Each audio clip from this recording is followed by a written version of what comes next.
everybody who is watching. We're going live now. We're doing all our sound checks and tests to get everything going, making sure it's set up.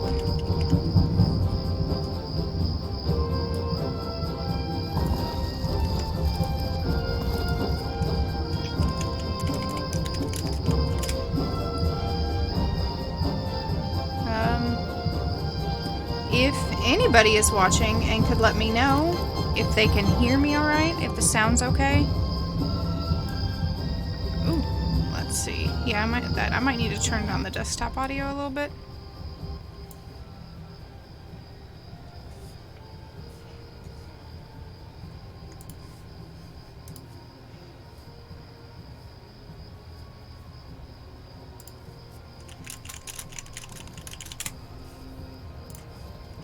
Ooh, that's right.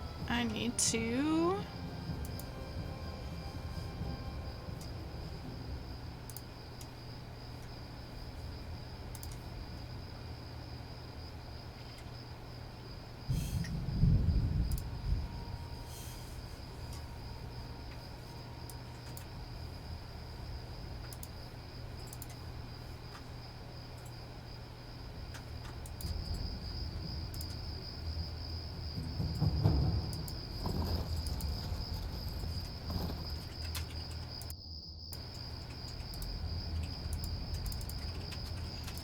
There is an option in here, and I do not remember where it's at. Maybe it's under properties? For which?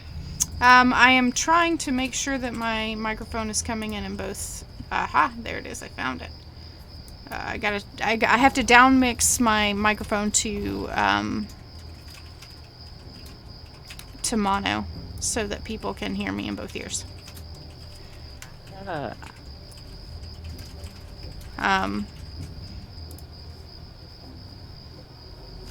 Doing a sound check.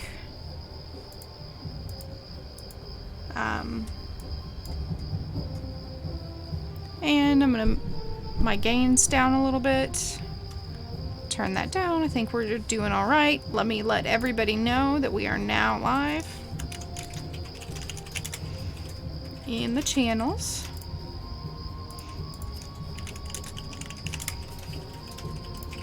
Yep, setting up mine right now in YouTube's. Yep, I've got us all linked.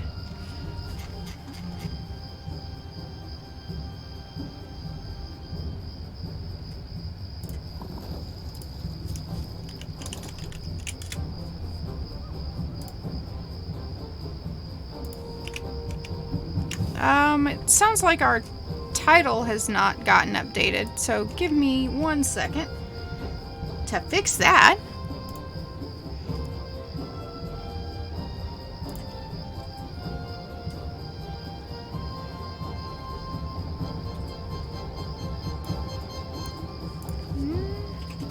It looks updated on my side. Okay. Excellent. Good, good, good.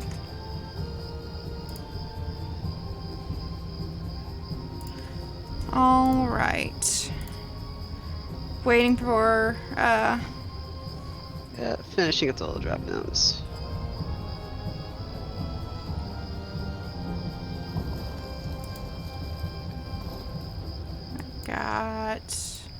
And I think I And spammed all the channels. Let me just... you got the right YouTube channel, yes? It's Bardic Travels in Norath, right? Yes. Yeah. So let me do in general, now live.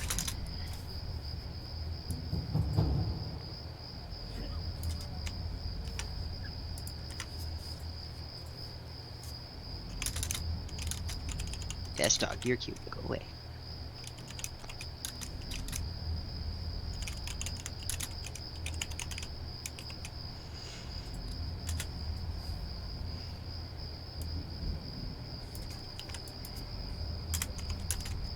We really need to get you a bit.ly though. Or something like that we can use.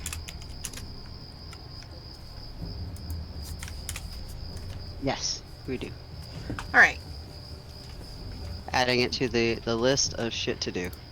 Uh, Throw it on the pile. what is RPLFG on this girl? I have too many channels. All right, there we go.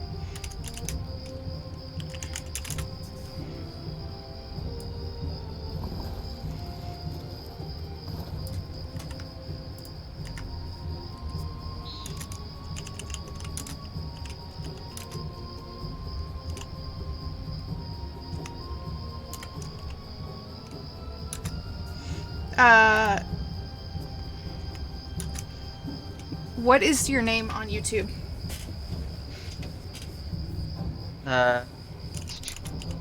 Which one was this under? Hold on. I've got so many of them.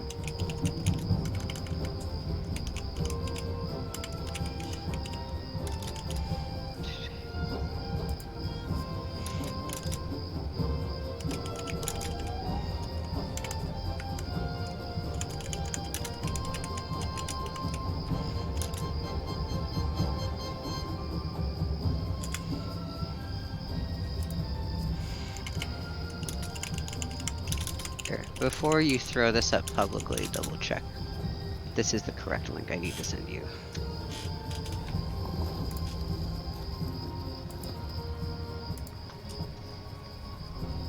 Yeah, it's Bardic Travels in Norath. So Yeah, I think that's yeah. good. Yeah. Well, that's a shorter and easier one to get, and it's got my username in the URL. Okay, let me pop those out. Thank you everybody for your patience.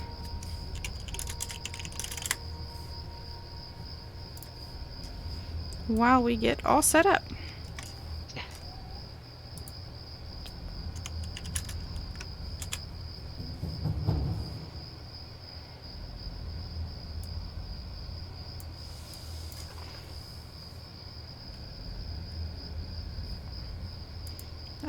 And that link you just sent me, let me just double copy, or double check, not double copy.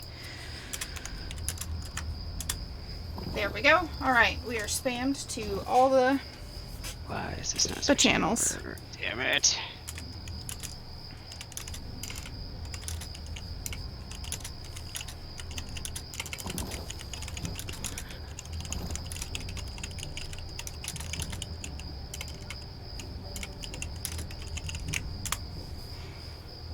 All right. So we are going to be doing Fallen Gate, the Fallen Gate timelines. We've got EQ and EQ2 both queued up, or at least I do, to kind of talk about the lore and information.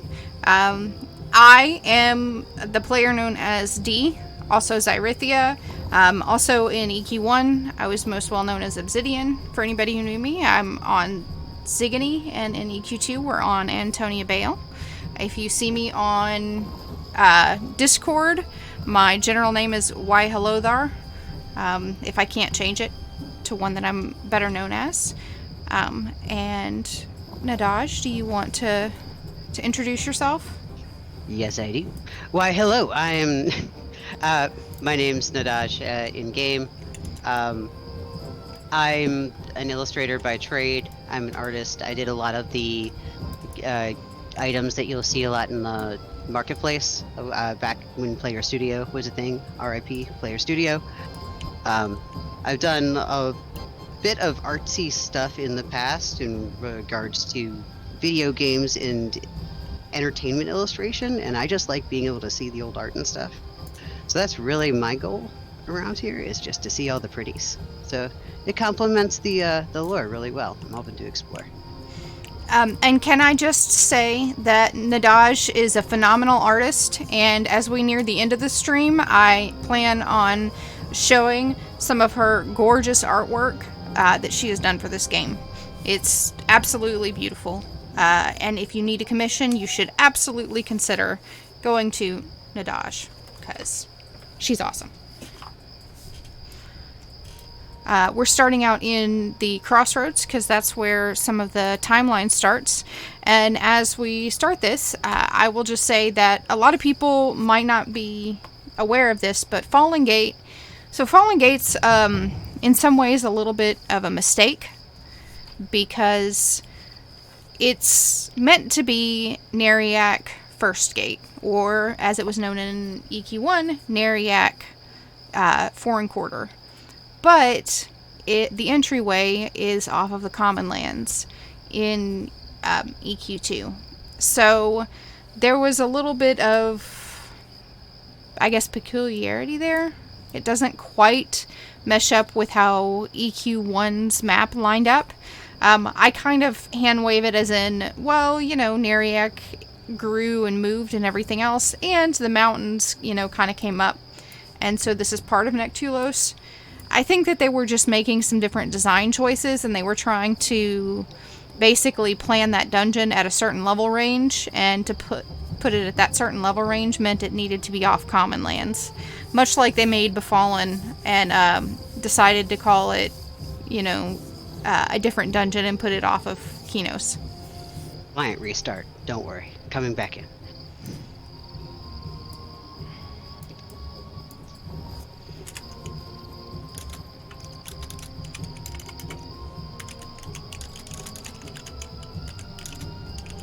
If you have questions or you want a clarification of anything, you can send me a tell. You can contact me in the chat. I'm watching my chat. I also have moderators who will bug me. And I'm also in Discord. I have a Discord, Oscurus. I have posted the link to that in the Antonia Bale roleplay channel. I have posted it in the official EQ2 Discord, and I have posted it in the EQ Discord as well. If people want to join it, that's kind of a lore discussion community, and I will post it in my Twitch chat in just a minute here. Yes, the trolls did live in Neriak Foreign Quarter when they got kicked out by the Froglocks. They lived there, and they also lived there before they got kicked out. Foreign Quarter always had an area that was for the Alright, YouTube is officially trolls. not dead, so YouTube is good. YouTube is good. Yay! Okay, finally. We are going. We are going. And I need another invite, please. Okay. So this is the baby bard that I rolled to kind of enjoy / slow myself down on a lot of older content. One of the side effects of having a really, really old game is that you have a lot of levels to clear, and over time there's been a little bit of level creep, a little bit of level sliding. Keeping the older content challenging at 120 is hard. Keeping the older content challenging at Period is hard. Yeah, with the new gear, with the gear creep. The stats There has been just quite a bit of gear creep.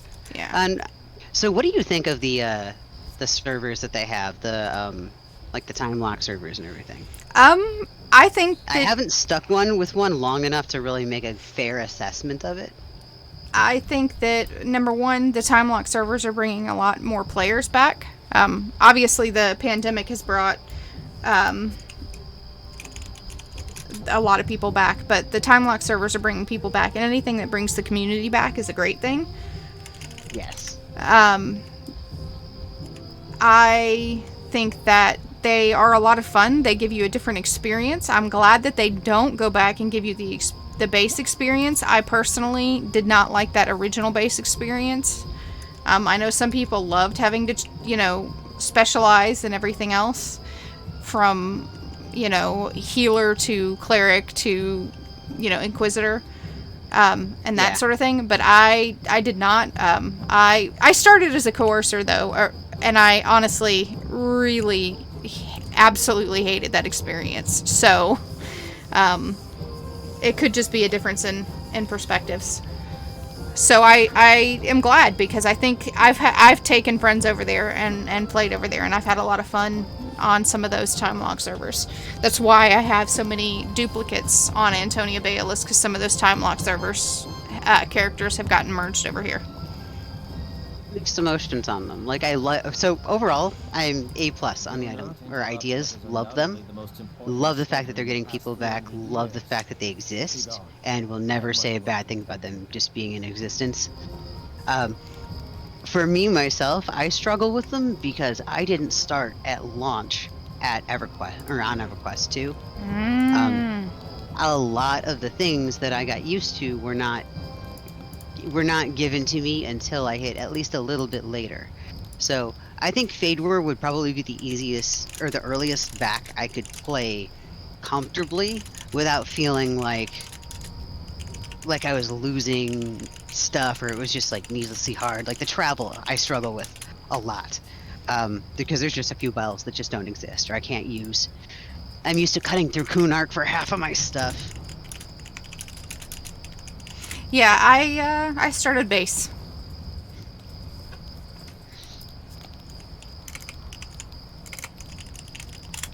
I don't mind not having flying and stuff. Like, I don't mind that. And then some of the leveling feels... I don't know if it actually does feel slower than it used to, or if it's just I'm so used to how fast it levels now. You're used to it being fast. I'm just ruined. I'm spoiled with it. You are. It's spoiled. So one of the things that they originally brought in EverQuest 2 that were a legacy from EverQuest 1 was things like hell levels, where your level would just... certain levels were required so much more experience to get through. And so they took so much longer.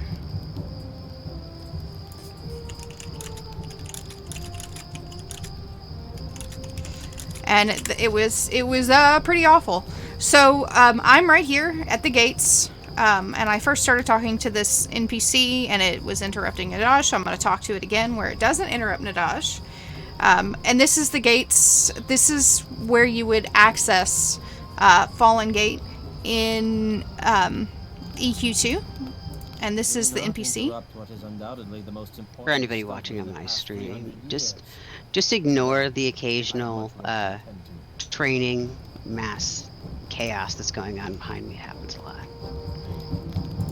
A lot of not paying attention to where I'm going. It's fine. Sorry, continue.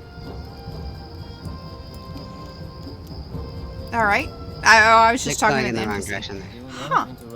He doesn't... I have obviously not done his prequel quest, because he does not want to talk to me. Let's see. This is a lot of the content that I've done. I've got to talk to somebody in Freeport. I haven't necessarily done that content when it was relevant enough to where everyone wanted to do it, I guess, or it's been so long that I barely remember. It's like a lot of the old requisition orders that you can get off of like mob drops and stuff.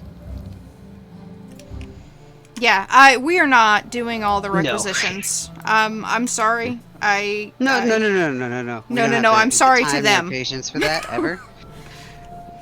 I am absolutely sorry to the community, but there is no world in which I'm going to hunt down those requisitions ahead of time. See, sometimes eventually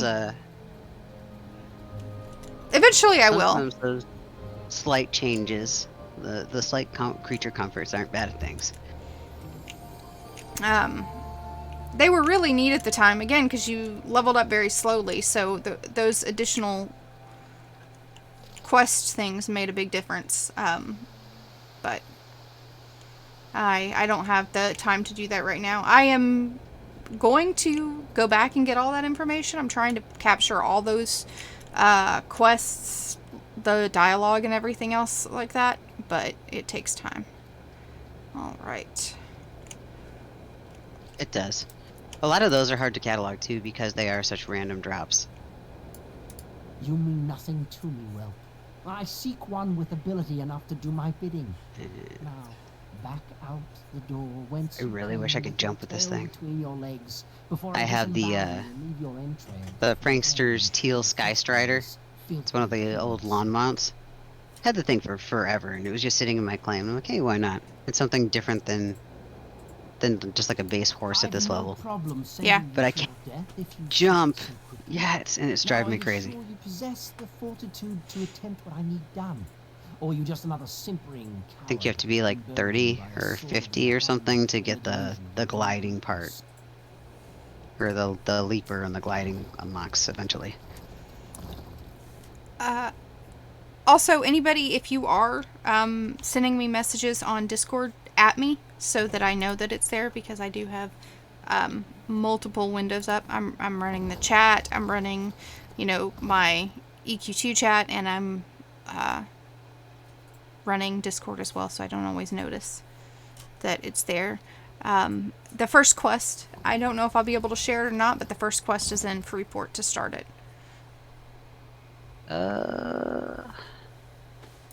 Then listen. I just now noticed that you were not in the zone that I was going to. Cool. I need a key to the I was heading to Fallen Gate. You are going to find one. I'm not sure if you can share those or not. You should be able to. And those foolish Thexian loyalists have finally found a way back into Neriak. Or at least, that's what my informants told me. I've not invited you to ask questions. Hold your tongue. Oh. I do not desire to see the Thex dynasty. Is that a flying T-Rex? That is a flying T-Rex. Well, that's new. They're the reason Neriak fell in the first place. That was the Velius is to return to the halls thing of my they just put out. With my bloody blade in hand. I can't take that seriously. It is snaking its way across the sky. That's probably Kay. It is. It is actually Kay. Yep. Kay coming to join us. She asked if she could, and more the merrier, right? Hey, why not? The more to level you up. All right. So there is something that there's a few things that I do miss a lot about the older game. That I'm not even sure if the TLE servers have really fully put into it. Like, I don't think they still have the depth that AA used to have with like having to gain the experience for it. Like you can get it like the slider was not a thing. You had to actually go out and find names to kill in order to get it. And I remember sitting there and just camping those last few names because I'm like, I don't want to run the zone again. I don't want to have to camp this damn name one more time. Just get it over now. But at the same time, like, every time I had a long spawn camp, it usually ended in me and guildies at like 2 in the morning having fun conversations, not really even paying attention to like the doors in Poet's Palace, for instance. Oh. Like there's a few Poet's times Palace. We missed the door opening because we were too busy just talking and bullshitting with each other to pay attention to what we were doing. So that's honestly one of the things that I think is the let's see if I can share this. Sometimes it goes zone wide. No one in my group is close enough. Here, come to me and get close enough. I'm backtracking to you. But yes, you are. I'm heading to you. That's what makes these. I mean, okay, the storyline, the worlds are beautiful and great. Don't move. I'm going to reverse shadow to you. Don't move. Okay, let me get on the ground. I'm giving up is what I'm doing. So I wasn't quite that called, but we're almost there. The game is gorgeous. It's beautiful. It's got a lot of lore and history. It's got a lot of depth to it, and absolutely those bring people to it. But what really keeps people to EverQuest and EverQuest 2 and even EQ Online Adventures is the community, right? It's the community that is what makes this game, and has continued to make this game. There you go. So I could share it with you. Excellent. Now on towards Fallen Gate. What's a big backpack? Remind me, what are the top ones right now? The top backpacks? Like, do you mean like the Nebulous Nuces backpacks? No, I mean like crafted ones. Oh, Like right now, he's got 4 slot bags, and this is gonna change. Bubinga boxes are the ones that I remember the most. There's somebody who always has Bubinga boxes up. Cheap. Do you need an escort? Can you fly over? No, I can't. Well then, I will come escort you through the tundra. So, fun fact, most people probably don't realize this, but one of the animals that you don't see on Norath very often is horses. Horses were actually rare on Norath. They are common on Lucklin, but not on Norath. That's technically part of the lore. I don't mind swimming through this. It's actually getting my swim skill up, so. 28 out of 75. Go, go, go.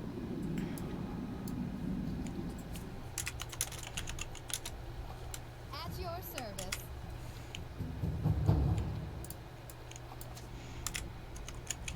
This is Kay in the Norathian Research Institute.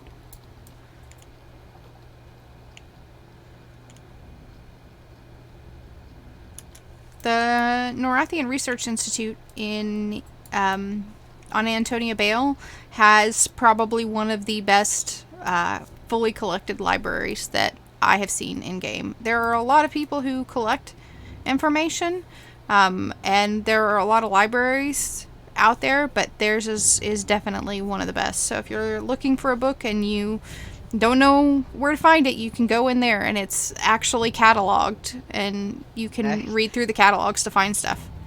I'm roleplay partners with one of the people doing the cataloging, and that thing is insane. And the amount of time and energy that they spend doing that cataloging is insane. So, if anybody from NRI is watching right now, extra kudos to everybody who's touched that catalog and touched all of. Don't go to Neck. And everything. Don't go to Nectulos. You guys Not are going to Nectulos. Nectulos. Not going to Nectulos. See, the problem is that she's following me, and then I'm following no one. I'm just heading in a random direction. I was kind of escorting and then going, you. wait a minute, Yep. this is the wrong way. You're good. I was taking care of the bag situation. Ooh. Over there, sometime we should take care of. Or we should, There you go. go void hunting. Not right now. That will kill me. That will definitely kill me. What, going void hunting? In that zone, it's like a level 30 zone. At what, 15? Yeah, and maybe you guys would be able to still kill stuff and everything, but you'd be dragging my dead body along behind you. I mean, I'm a healer. You're fine.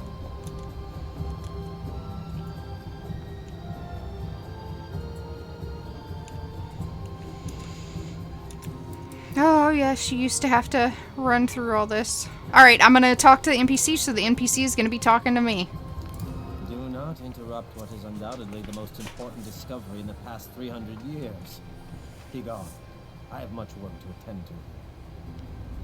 I can assist you with your work Yes, here. you I know, come to I am a join the master Thexian of Loyalists bags. in uncovering Neriak. Is that so? First you must prove yourself. Strength of mind and body is required in the deep halls. The weak are worthless to us. In fact, I still need to go through NRI's catalog. There are giants. Been going through all of my characters and making lists of the books that I have. And trying to see if I have any ones they don't have. I know that you are strong enough to be one of us. But they also do take player-written books too, which is really neat. Mm-hmm. They had to expand because they had too many books. They did.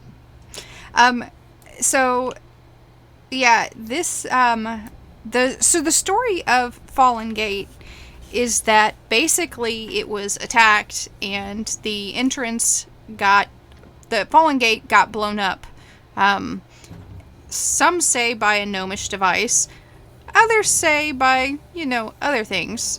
And that is why it got sealed off. And then, of course, we also had the rending. Oh, hey, we got another one. Look at that.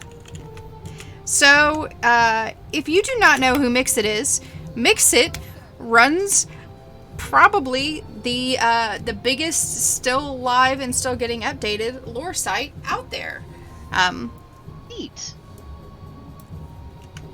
And that is the lore of Norath WordPress. So if you were looking for lore and you were wondering who to thank, Mixit is the person to thank.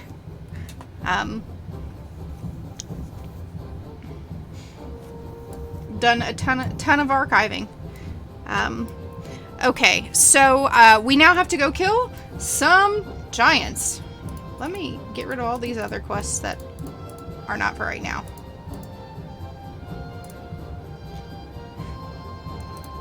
We've got to go kill some sandstone giants. So while we kill sandstone giants, I'm gonna share. Well, first I'm gonna Quest, follow. I have a whopping one quest. So the only one I have is the key to Fallen Gate. I know that there's the burp belly quest just inside the gates as well. Yeah, so we're gonna get this quest because this is a chain, and we're gonna go kill the giants.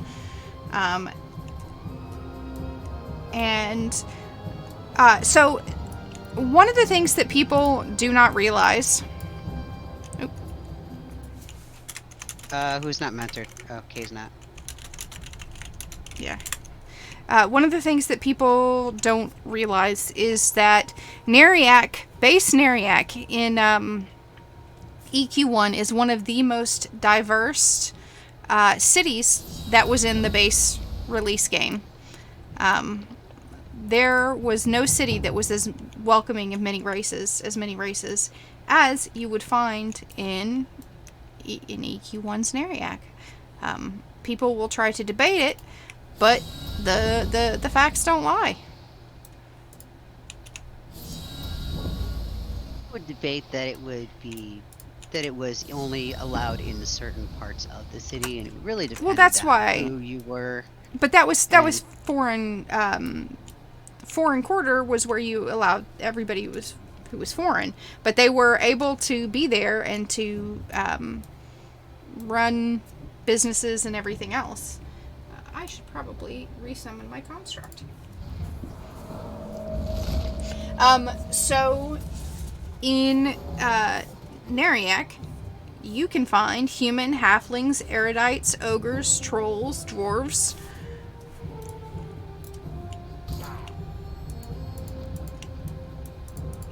Don't mind me, you're just like killing a random dervishes. Or and they just were like not just look at slaves. it and it could fall over. They're absolutely not slaves. Do you have track? Track a giant. Oh, yeah. So while we're doing this, I'm gonna follow you. There's a named up right around here. I am following you, and I'm switching over to EQ. 1. So this is the entrance. There. Well, this is a skeleton. By skeleton, I don't have a pet up. Okay, that was the wrong one. I think I can just shout that over to you, and then your construct is just gonna kill it for me. Yep, and we're good. So when they revamped Nectulos, this is what the entry Giant. gate to Neriak looked like. And yes, those are little vampire fangs on the entryway to Neriak. Yep, they totally put that in there. Over here. There's sandstone giants. Oh no, we're way too far away from them. They're back in the other direction. I can pull up a picture, but yeah. Oh, somebody needs healing, maybe? We're fine. I I have no mean, idea. I just healed as we ran. Okay. So this is the entryway So to... they're supposed to be somewhere around here, and this is the only place around here that they spawn. So if there's not any up, we just have to wait for some. Alright, I'm going to turn the music off in EQ 2 for a second here while we run around. I am not paying attention to EQ 2 right now. So, No? I'm in EQ 1. I'm gonna Okay, turn. no problem. I'm gonna turn the music back on in EQ1, so you can hear Neriak's original sound. All kinds of creepy. This is Neriak, 4 1/4 in EQ1. So it starts with that triunity symbol, and the big gates. Where's this? Whoa, almost walked into him. So this guy here is an epic times 2. He's Layden. I think he's actually the lowest level epic in the base game, or dang close to, that you could actually, like, that you were meant to kill. It was one of the earliest things that you could actually, like, rate up and kill the thing. If he's not the lowest, he's one of. Yeah. Well, if by kill you mean I'm going to pull it over to Zerthia and then her pet's going to kill it for me, yes. Here. Oh, that makes the terrifying music. And then I just keep leveling. Neat. Alright, I pop over to See heal. who actually needs to. Oh, do I have group settings set on here? It is currently at Free for all? I think. Okay, I'll leave it at free for all. Alright. I've got you back on auto follow, and I'm staring at a door in EQ1. So, in EQ1, it's interesting because this is the closest approximation to actual wards or warding magic that I have ever seen. I have a feeling I did not level my transmuting enough. With all the green glows and the glowing and the skeletons. Oh, maybe. And the necromancer who's maintaining all this stuff. We need one more sandstone giant. We're missing one. I'm missing one. I'm missing one as well.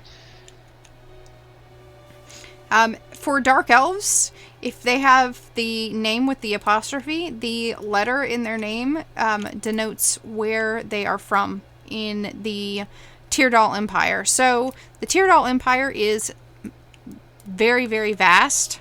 It is not a small thing. It is pretty massive. We just only ever see the tiniest portion of it, mostly through Neriak. I don't see any up yet.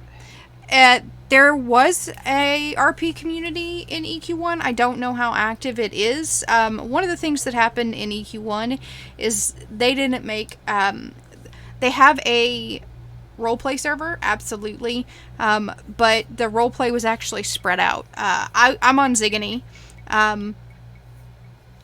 and on Zigany, we had an active roleplay server.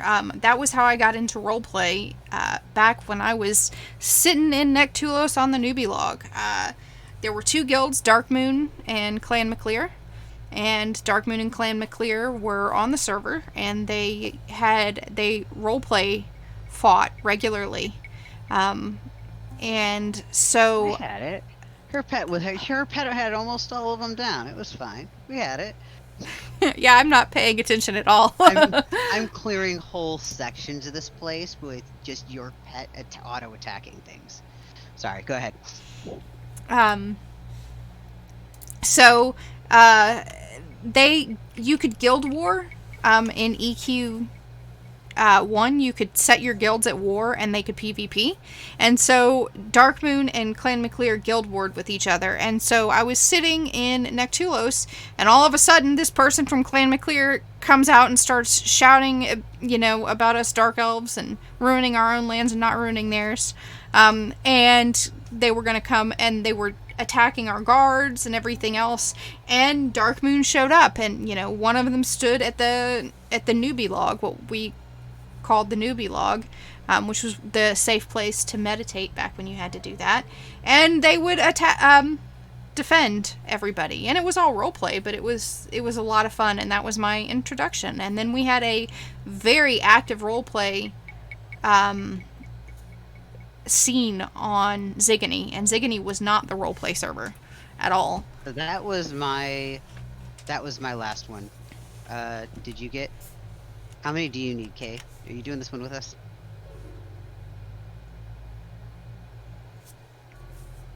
Okay, it looks like you still need a couple. So these are the Sisters 3. And if you notice here, this is the Chelsea symbol, and there's this odd, crystal that's floating here. Back sandstone. The Sisters 3 do in fact talk in rhymes. They are a reference to Macbeth. Oh, that's right. I have really bad faction with the necromancers. The queen doesn't like me. That sandstone giant was. So the dead Aha! are loyal to the queen of Neriak, and they don't like me. So let's see if I can. Okay, come over here.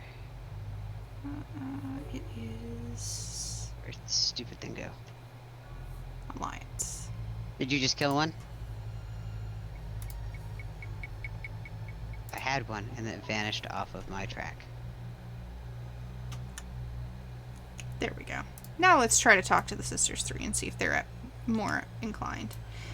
We 3 are the Sisters Dark. Necromancy is our art. Bonded dead, they serve our will. No beat of heart, yet faithful still.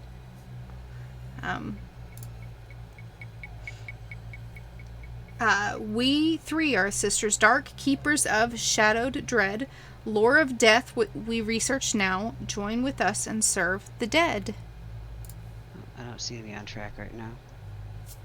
The lore of death is shadow-bound. Its words are hid, yet shall be found. Through our research into the dark, old hexes found and parchments marked. One's on track. Servants of Neriak, we are the dead. Where darkness beckons, shall we be led. But then I track it, and then it leads me right here, and then there's nothing. It's lying to me. It may be under the ground. Yep, think the it evil is. bunny of doom. You're correct. Oh, there's one down here. The words are hid in tomes of There's old. 2. Their wielded lore worth more than gold. Though we search both fore and hind, components we cannot yet find. There's food.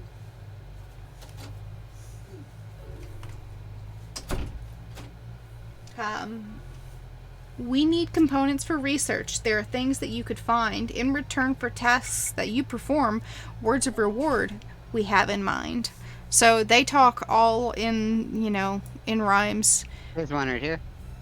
And they would give you had to actually research your spells in EQ1, and they would help you get the pages you needed to research the spells to craft them.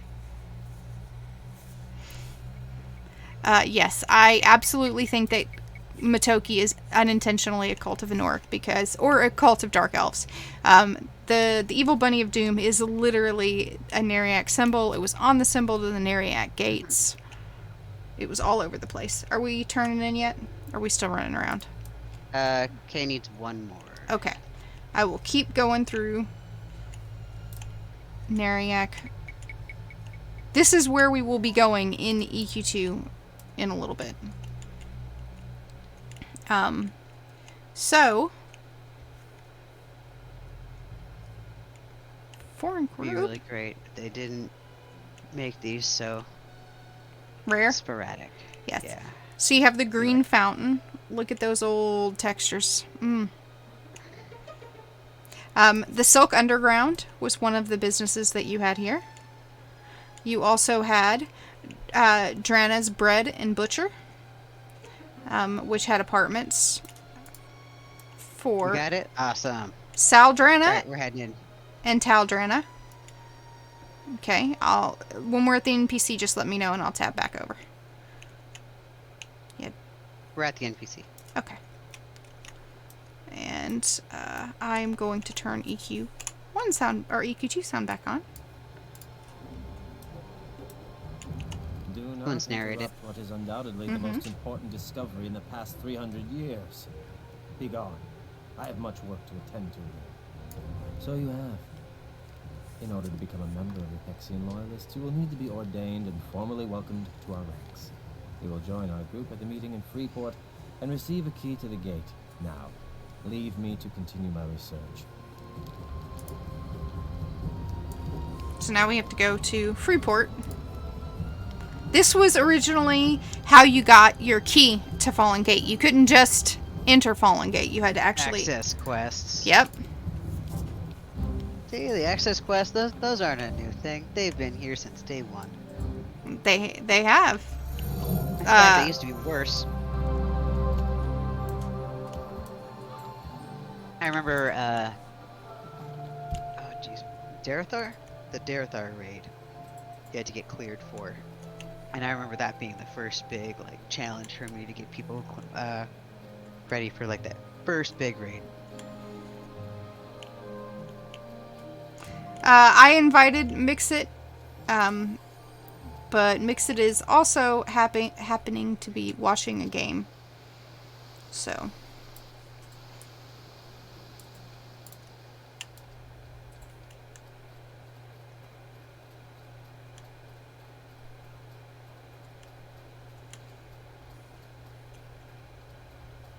And we go back to the people we were at before. You mean nothing to me, Will. I seek one with ability enough to do my bidding. Now, back out the door whence you came with your tail between your legs, before I disembowel you and leave your entrails for the vermin infesting this filthy human city. Perhaps you've more mettle than I gave you credit. The common weakness of the trash who dwell in this city has jaded me to the possibility that some gutter filth Are are you not at the worthless. person right now? Mm-hmm. Information. Oh good, stay out there. of it. The guy outside the door is a Thexian. Kanos is not a Thexian. Kanos just wants to get back into Neriak. Oh. Really?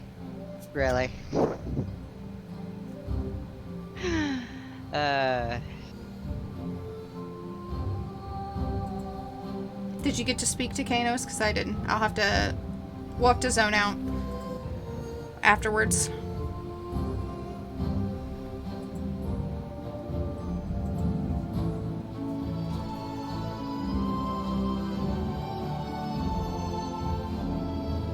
First time he's been through, Freeport.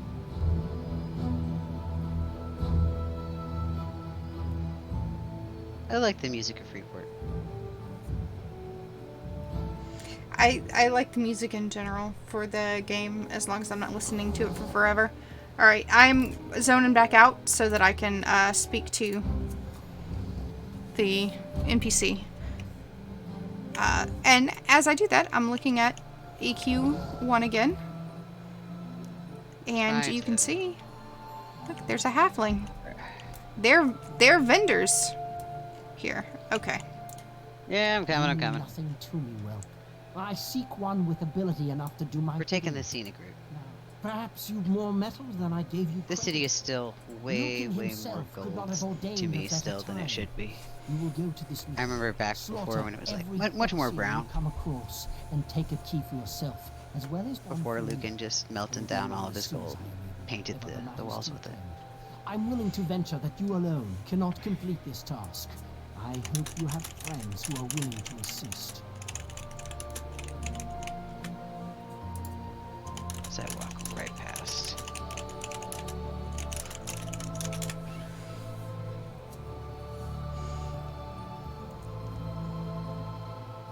Right. So if you were not a ogre, troll, or dark elf, you were not allowed farther than 4¼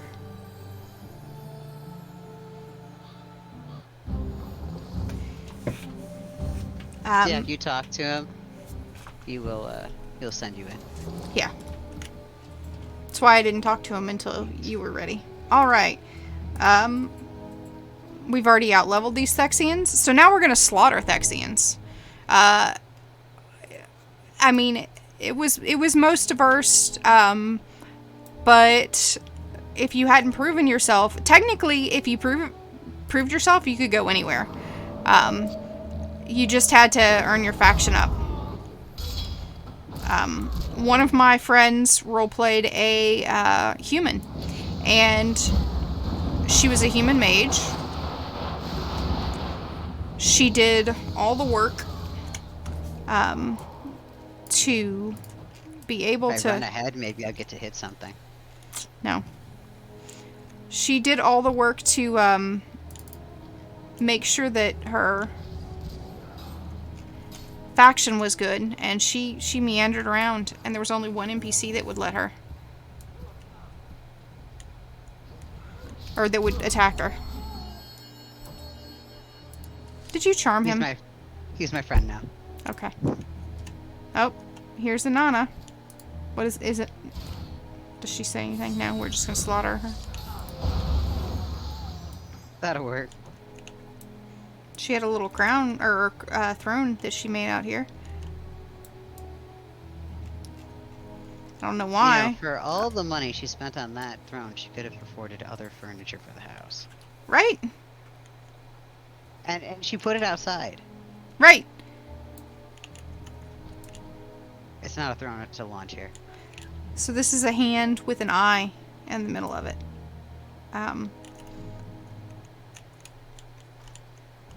And that's some symbology that you're gonna see. The eye shows better from when you're further down. Yeah, I see the eye in there. And then you see it on the base of it as well.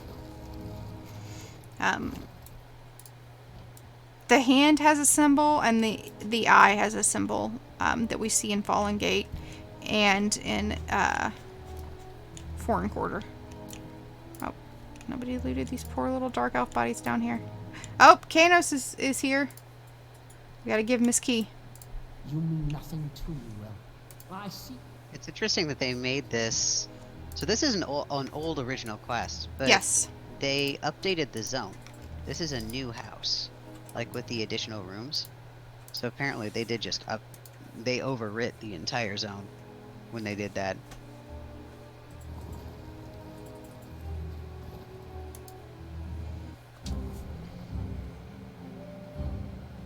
I hope I didn't zone anybody else out. Nah. It was diverse for the sake of trade. It was diverse for the sake of information and growing alliances. After all, the Dark Elves were the ones who taught Erudites necromancy in the first place. Miragul learned from Dark Elves. So, and I'm going just to check the next quest. So now we have to speak to Tundus, and so I'm going to head straight to Commonlands. I'm taking the Druid Ring.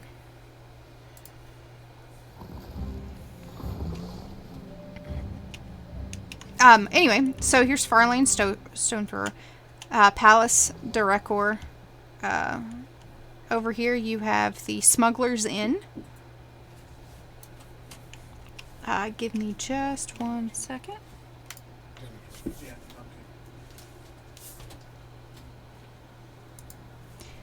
Okay, and you see ogres, you see humans. If we go into the Smuggler's Inn, you can get upstairs, and there were actual, there's the bars, and there were actual inn rooms. Oh, Temple of War looks pretty.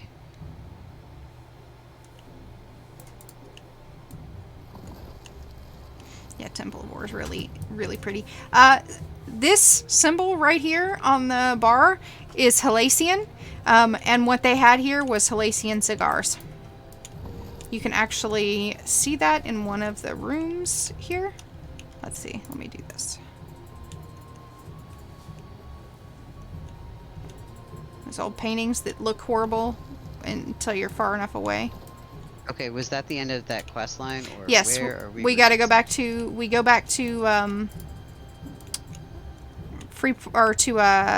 Commonlands.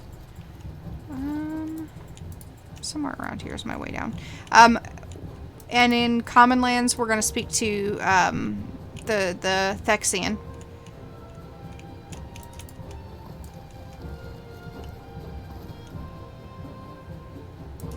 I think it's over here. Yeah, over here that you find the cigars. See? Totally Halasian cigars. And I'm just popping back to EQ2 real quick so I can get over to where we need to go. Popping out to Commonlands now. Okay. I'm gonna put K on follow. We gotta talk to Tendus.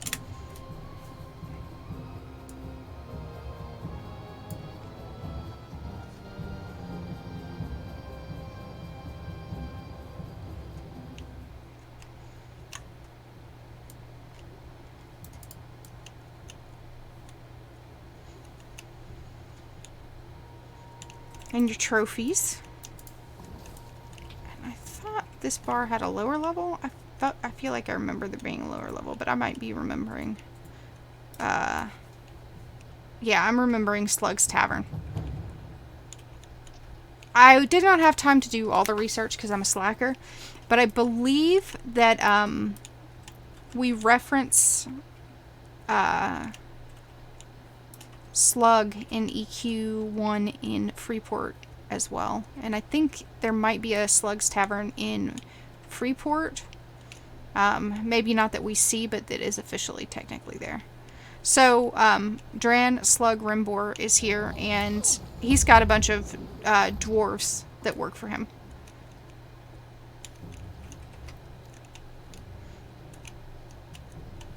Mostly dwarves, in fact. And then, go ahead. Hmm? Oh, I thought you were gonna say something. Nope. Just continuing the trudge back over across the Commonlands. Yep. The old school walk. The old school walk. And this is me griping about it with, what, like 100% run speed at this point? Back in my day, we did, of course your call works fine.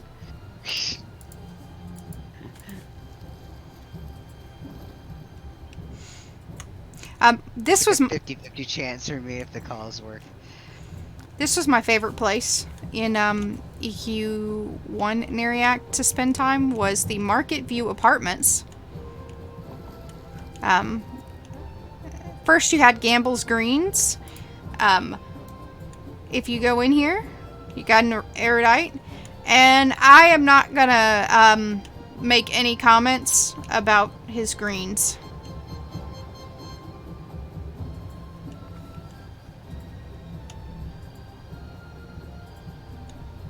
But he sold a bunch of reagents that you need. And then there were literally the Market View Apartments. So you'd come in here. And it was all, this was meant to be marble. Yeah, I've got something on me, hold on.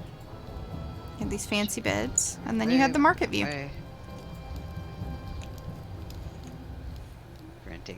Sprinting. Now, how did I end up in the air? I'm coming.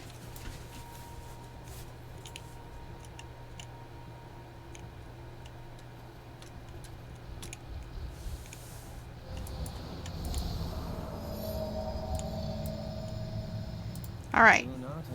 Talking to Tendus. I've spent the better part of my life filled with the desire to return to our ancestral homeland. Freeport is a pit of common filth and fills me with loathing that you cannot begin to comprehend. Now, on the eve of our return to the great lost city of Neriak, I shall not be deterred. Yes, but we've still much to learn before sending down more victims. I mean, scouting parties. While we are certain that we have tunneled into the far side of what used to be the old foreign quarter of Neriak, we still remain unaware of what lies in store for us. There can be no glory for a dark elf afraid to explore his native land. You think it is not. There is much reward for those that would be willing to assist us, the loyal followers of the Phyrexian Empire. You seem to bear no fear of the tomb we have uncovered. What say you to venturing into them and bringing back lore that you may find? The pit doesn't scare me. Return to me when you have found something of note. I am particularly interested in pieces of lore, not trinkets. Many Teargal of that time kept journals. Perhaps you can find one that may be of use. Maybe put on battle armor? Maybe. I like that set.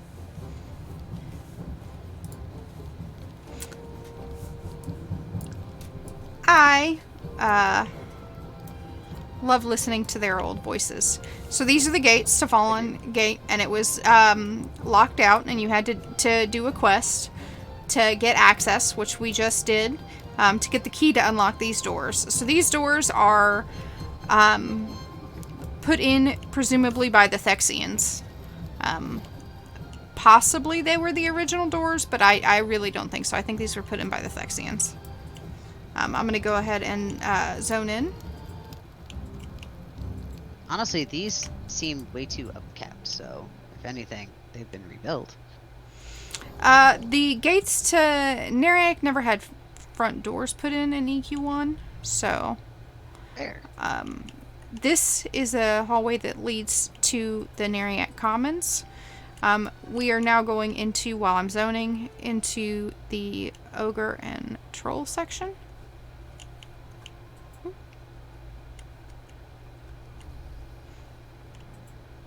What's interesting to me is in the Ogre and Troll section, the doors, the steel metal doors, are... What symbol is that? It's the evil bunny of doom! This is Bites and Pieces. Again, EQ1 was very gruesome, comparatively. And look, that's a dead dwarf. And lots of blood. So Yep. if we come around the corner here, talk to one of the two very distraught Halflings. Oh, thank you for heeding my plea. My companion and I were separated, and I've not seen him for days. We made a pact that if we That's were as far as he got, to meet at the edge 50 feet from the door. This is as far as I got. I'm terribly frightened. Please, will you help me? Oh, thank you. You are a godsend. We became separated in a large cavern with trolls and ogres. Someone has a quest for these. Stuck is taller than me and goes by the name Mr. Burtbelly. Please.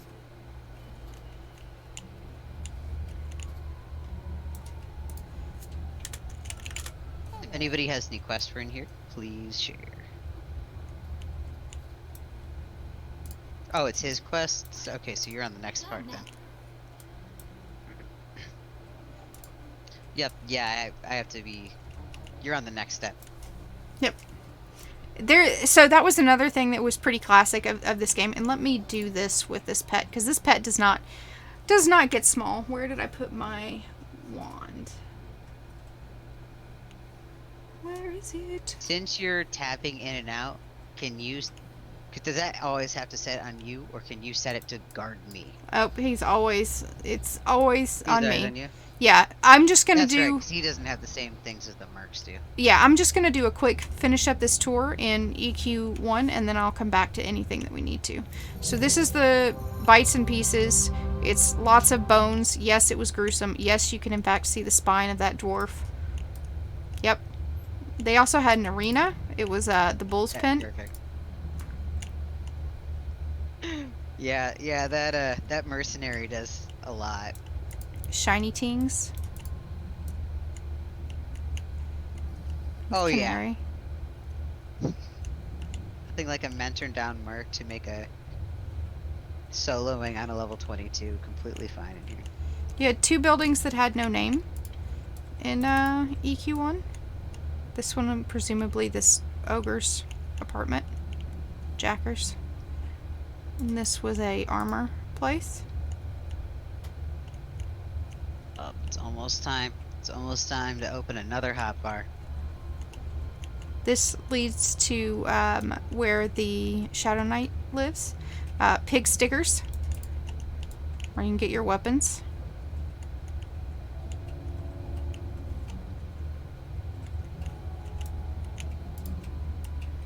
And this is the other entrance to where Usa Shadow Thumper lives, presumably. See, he worships a Neriak. Hey, And there's a Raktar. this is where the ogres moved into when they got, or the trolls moved into when they got chased out of Grob. Mm.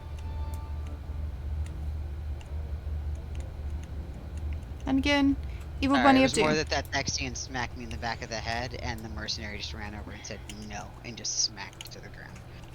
That's funny. I'm coming. I'm in EQ 2 now.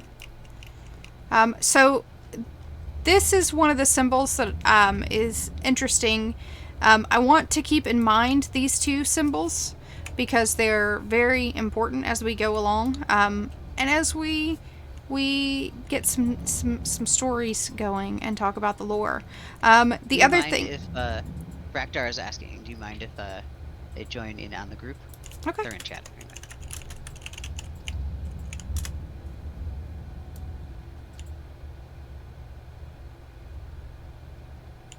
Sorry to interrupt.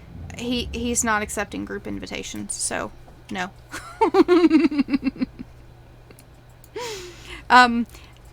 This part of Neriak right here, just inside the entryway, is really interesting. So this would have been, again, analogous to those entries. If I can figure my way out. That's the wrong way. That's the wrong way. I need to go out and up. So, I have questions. Yes. Right now, we are sitting, well, in EQ2, we're sitting in this big old, what's left of, well, bunch of ruins. And there are a bunch of glowy symbols on the wall. What are with these? That is one of the interesting things about those symbols, and what we think. So you see the eye represented a lot in Neriak. You see the, like, this fish looking thing. You have the skull that has the tongue and the wings. But as far as I can tell, the eyes with the bat wings and the tongue is singularly a EQ2 symbol.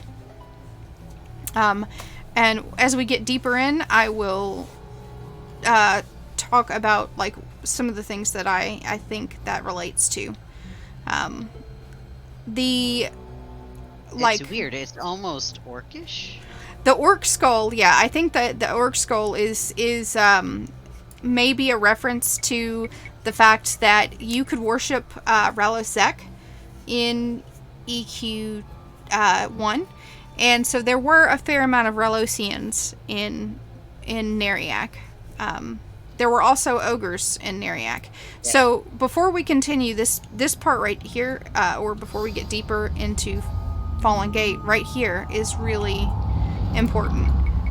When you click these and read their inscription, this is how we know that you had more than one Nathox and Kristanos.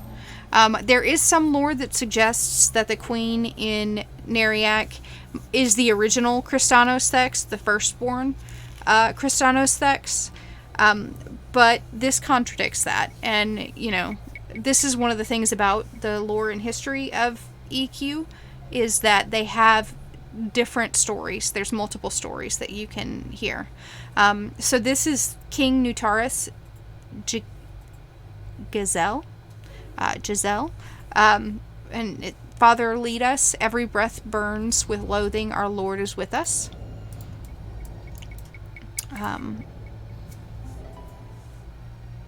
Mother Night hides us upon land and beneath earth. Sweet darkness is ours. That's Queen Venka Mariv. So presumably when these were put up, they assumed their older names, their original names. We know for a fact that they changed their names to Kristanos and Nathox. Blood falls from my blade. My foes will be defeated. All vengeance is mine. King Marklov Nefir. And we don't know how many kings and queens there were. Those above our heads exist to be owned by us. Power is our right. Queen Kristanos Thex. So Queen Thex is actually kind of stepping away from Neriak even here when this monument was built, right? So this is before Neriak fell. You can see she's talking about owning others, whereas everybody else has an inscription that is related to an Auric. Can you set leader, or can you set loot options to, like, need greed or whatever for the shinies and stuff, or do people not care?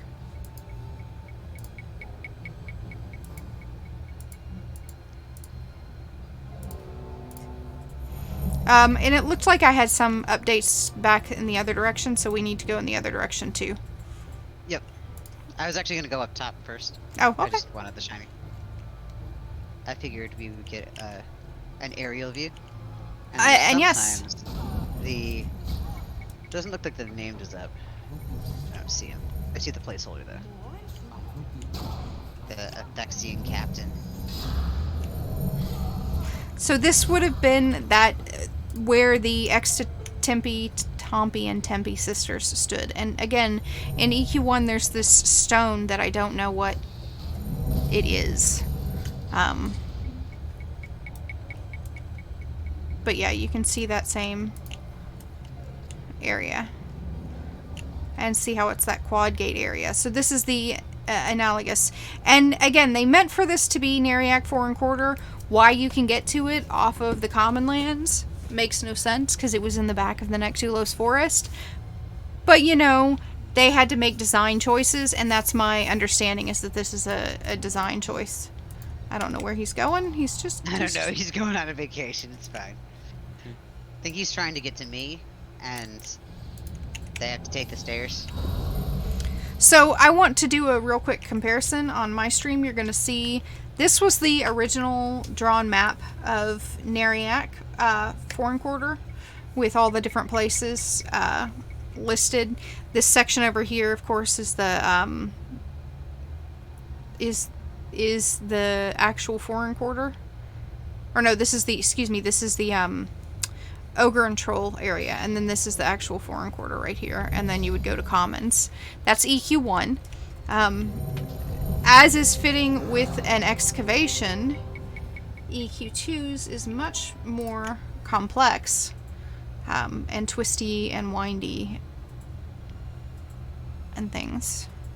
They serve different purposes. And you can definitely see that in how they're designed. This picture right here comes from the EQ2 Atlas. I'm going to try to zoom it in for you. And shows all the different things. And it says Fallen Gate, and this is actually in the Dark Elf script. And it's Neriak of old. And it tells you what they call each of the little pieces. So right now, we are at the first gate. We have the Halls of the Fallen over to the side. And it tells us the Sarge spawns 2 at the entrance. So Neriak, old Neriak, was at constant war with Rivervale. Specifically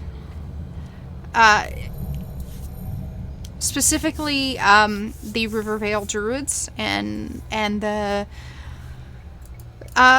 Neriak liked to take halflings as slaves. Straight up. There was a quest in EQ1 that got removed, but in EQ1 there was a quest about a halfling slave woman who had been impregnated by a dark elf, and he wanted you to kill her because he didn't want anybody to know that he'd gotten her pregnant. They took that quest out. For obvious reasons. Yeah. So here's part of the excavation that hasn't been done. Yeah, that's a definite yikes from me. Yeah, there were... When I say that EQ1 was gruesome, I really mean that EQ1 was gruesome. It was really before there were a lot of ratings on games. It was... There's a lot of stuff in that game that is dark. There's a lot of gruesome lore. They definitely made dark elves evil, and you knew that they were evil. You couldn't make two bones about it. Same with ogres and trolls. Like I said, we were just in an area, and today we look at those graphics and we kind of laugh. But back in 99 and 2000, those were cutting edge graphics, and it looked really real to us as far as graphic goes to see these, dead or dwarf bodies hanging upside down, from a meat hook. It was really gruesome. And with blood on the walls and bones on the floor. I mean, it was gross. It was creepy and very definitive.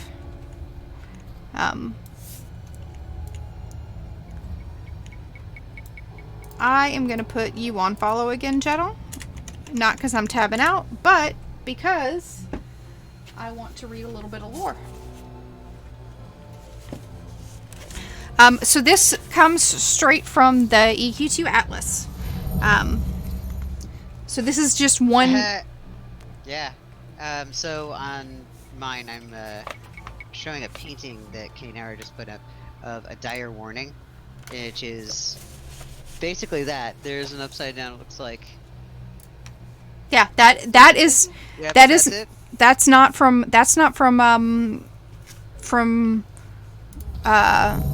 Neriak. That is from the Ogre area. So that's from outside of Algok. Or may have been inside of Algok. I can't remember. They had them both places. But that's kind of what it looks like, yeah. Except a little more gruesome. Yeah. There will be quest starters that are dropping, too. In here. Okay, so... a united army of Leatherfoot Halflings and Kithakor Ranger legions invaded the foreign quarter of Neriak nearly 3 centuries ago. The attack was sudden and unexpected, and the invading forces found themselves gaining significant ground in the run-up to the inner gates.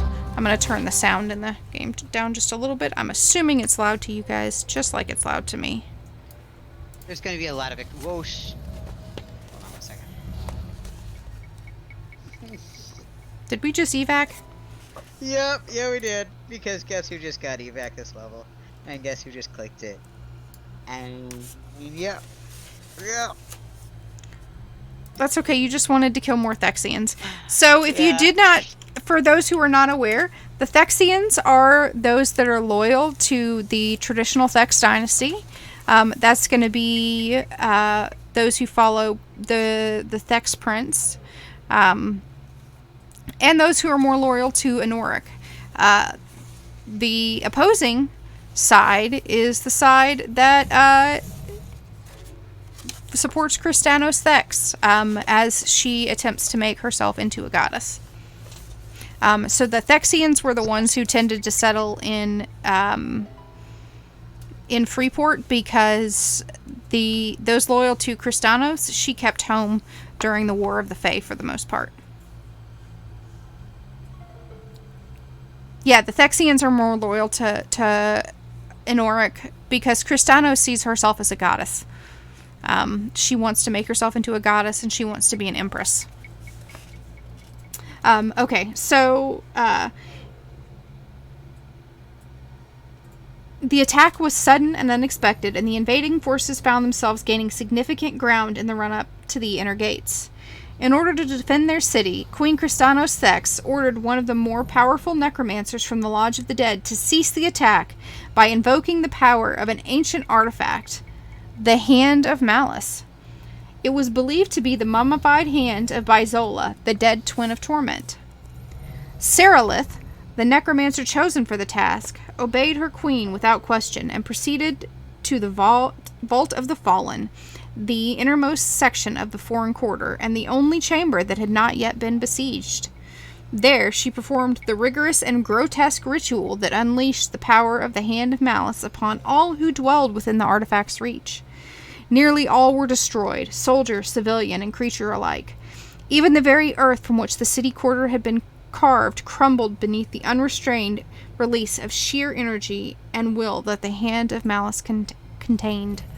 Those who fought in the forest above felt the rumbling of the earth deep beneath their feet, and the smell of death and decay reached their breaths. They abandoned their fight too quickly block the only known entrance to the foreign quarter, forever sealing away whatever evil the Tear Doll had unleashed in their desperate attempts to save themselves. Left alone for 3 centuries, an unspeakable evil flourished there without resistance. All who fell to the force of the hand of malice were raised as its servants, their physical forms forever condemned to an undeath of torturous servitude. So that's one of the official stories of how we ended up with Fallen Gate.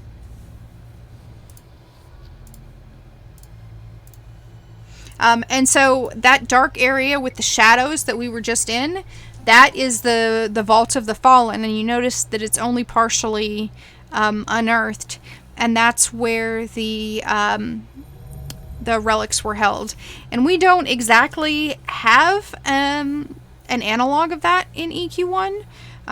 But there were secret passages. I showed that just a minute ago, where you had that tri-unity symbol, and I think that would be probably the analogous area. Neriak was definitely full of secret passages and paths.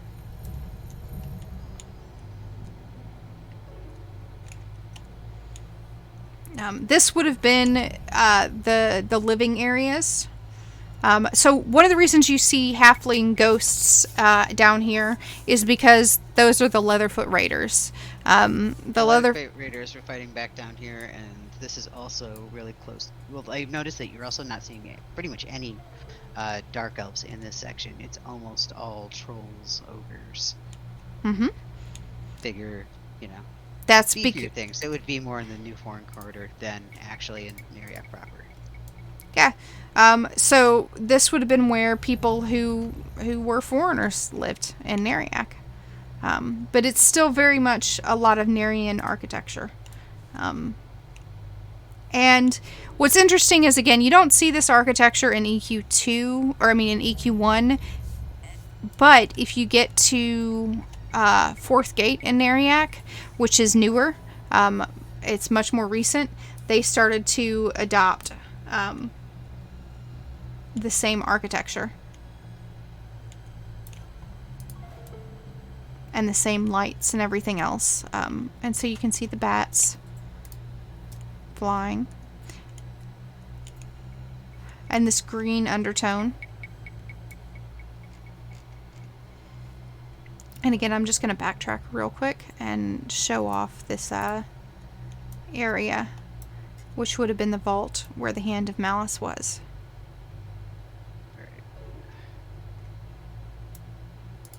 So you're going where now? I'm just running back the way we came to show,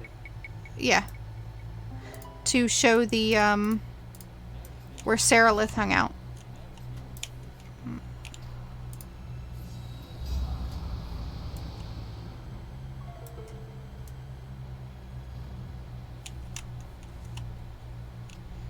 So this would have been the Vault of the Fallen, right here. Or the Halls of the Fallen, rather. Where she would have picked it up.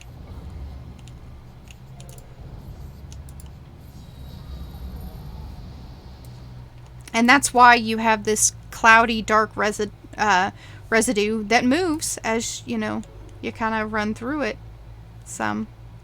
And things die. This is what you meant earlier by it being only half unearthed here. You've got these stairs that kind of go to nothing over here. Definitely not done excavating here. Yep. And right here is where she would have unleashed the Hand of Malice.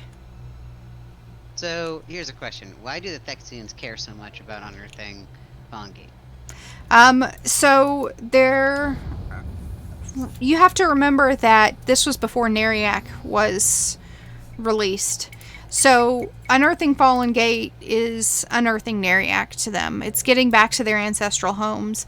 For all they know, the Thexians were not in Neriak, so they don't know what the Queen's plan was. So they don't know if Neriak still exists. Originally, Neriak had several passages, not in-game, unless you had a GM key. But out of game, by the storyline, Neriak had several passages. Like, it had passages to Freeport, it had passages to Lesser Fadark. But the Thexians were the ones who had been fighting the War of the Fae. They were the ones who might have been outside doing trade. escorting caravans, doing that kind of stuff. All they know is that one day the Leatherfoot Raiders attacked and there was an explosion and they can't get to Neriak anymore. And the rending, which tore the continents apart, presumably cut off all those other passageways. We do know that lore suggests that the queen cut off the passageway to Lesser Fadark herself, that she caused that to cave in, because she knew she intentionally was going to kill her husband. She was planning to assassinate him. That was 100% part of her plan. We are at the Pools of Persilia, and we don't know who that is. I don't know. We have no idea who the random 4 halflings are. Are they named? They are named. The named were. Hold that back. I have to scroll up on the combat logs. Because everything in the room died at once. No, there's a Mercworm still alive here. Let me fix that. Blythe, Bazul, Baleheim, and Bula. I don't recognize those names offhand. They could have been some of the names that were in Nectulos. Give me just 1 second. They're definitely not anybody of heavy significance. But in Nectulos Forest, you did have Leatherfoot Raiders. They are not related to Bizola at all, though.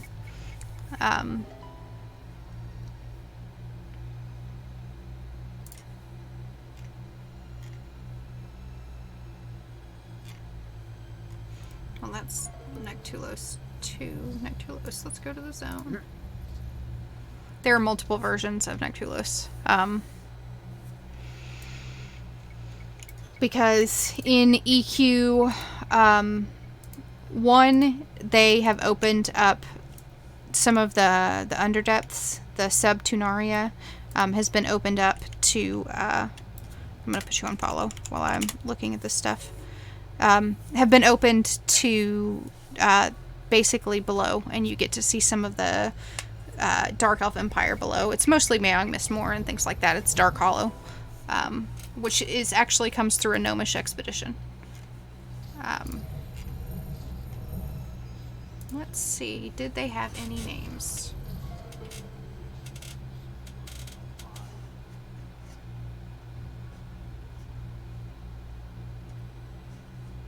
Nope, none of those names are from Nectulos, and they're not from Neriak. They're not Farlane.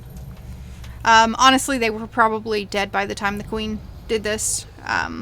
I guess I could look at Rivervale, huh? See if they were part of the Rivervale crew. That could be interesting if they were undead, like leftovers from the halfling raids. If they happen to be.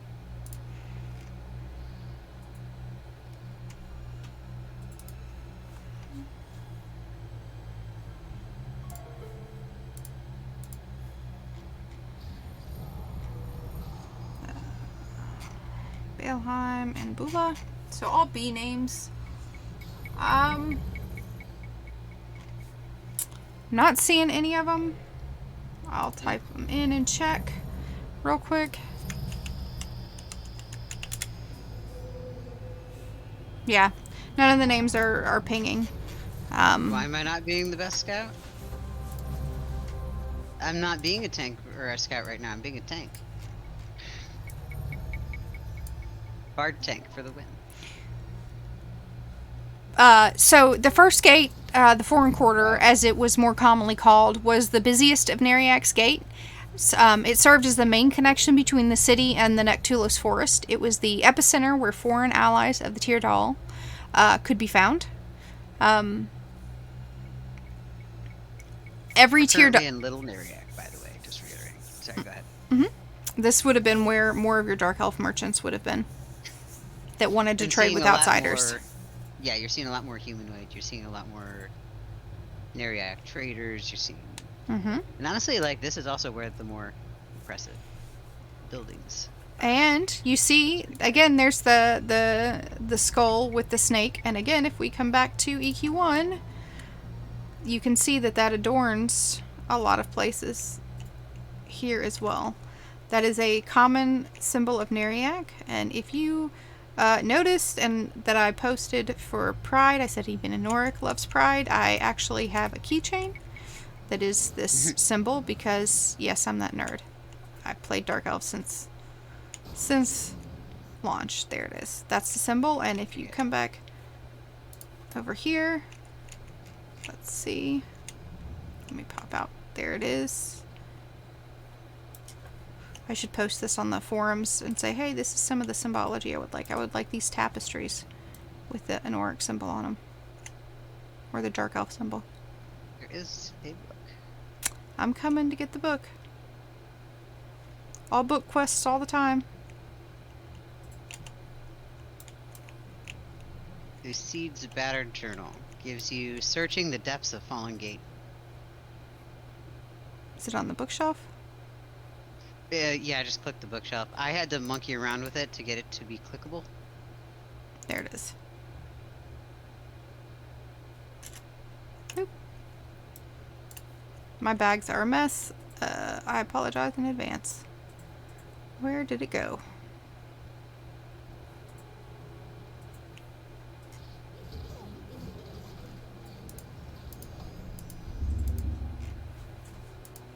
I do not see it in my bags. I know it's in here somewhere. It should have given you a quest. Nope, it did not. And then I just got Blood of the Bear Part 1 from the bed. There it Over is. here. Got it. Journal entry day 15. I can't seem to figure out this door. I've racked my brain for a solution, but I can't seem to find a way past it. The zombies are starting to get on my nerves, though. Ah well, back to my exploration.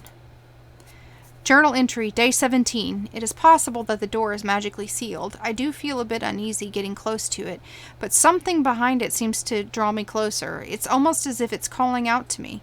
Perhaps the door was magically sealed? I do not know yet, but I will find out. Day 21. Blast these foul undead. They interrupted my sleep 3 times last night, or at least I think it's night. So hard to tell down here. Oh, how I long for the cool air of the thicket and a nice jum-jum ale. So this is a halfling, clearly. A stool and a nice book. Hey, wait, a book. I think this might be a good plan. 21 and a half. That's it. I'll head to Freeport and see if I can find something of use in that academy of theirs. Oh, wait. What's this thing? It's certainly ugly. This could be bad. And that's where it ends with hers. Did you get what the one at the top? I have not. That's what, Blood of the Bear? Yep, right up here. Yeah, Blood of the Bear. It's another book here. This book relates a legend of the Northmen and how they defeated the invading hordes of Inferno during the Age of War. Yeah, so this is actually a book that is not a Neriak book, right? So the Nope. Inferno in the Age of War, the War of the Fae, let me double check, but I believe the War of the Fae is Looks later. like a pretty short book. Or one that you have to complete, one of the two. It is one you have to So- complete. First entry is in the time of growth, when the birds return to the trees and the sun rises higher in the sky. The children of the Northlands look to the awakening of the bears as the final signal that growth is upon them.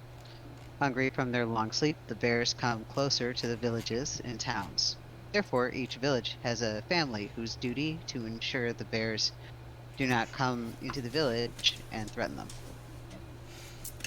So this book is written in about the Age of War, which means that whoever came and left it here, they left it after the War of the Fae. So this is got left here after Neriak fell, after the Foreign Quarter fell.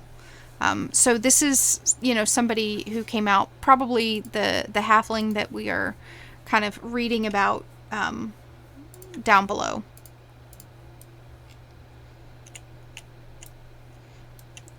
So, people were coming in and living here.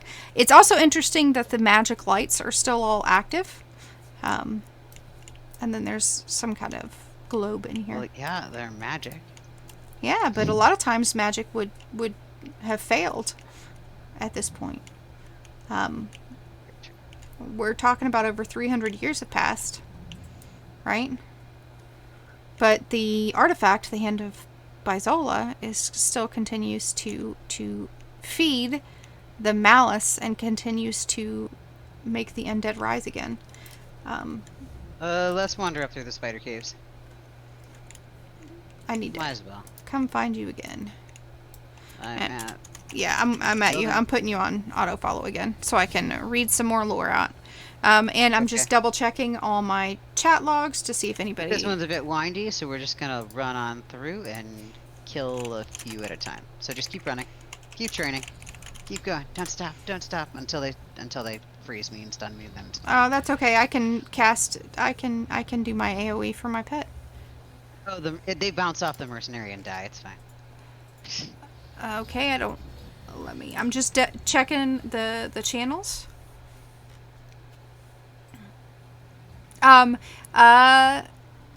Mixit asked earlier if this image was those little the area. Oh, I got caught on somebody or on the wall rather. If the area in Neriak that had the second evil Bunny of Doom symbol, the Chelfith stone symbol, if that was Spiders up. was secret, and it was originally absolutely secret. Spider's not up anymore. It attacked me. Spider's definitely not up. Let me put you back on autofollow, and I will go back to what Mixit was referring to, because yes, it was secret, and that's what the symbol, the triunity symbol, is kind of trying to follow. Is, and I think that if there was an analog in the EQ1, I think that would have been where the Vault of the Fallen was, is right through there. You thought that bird was part of the zone, didn't you? Yep.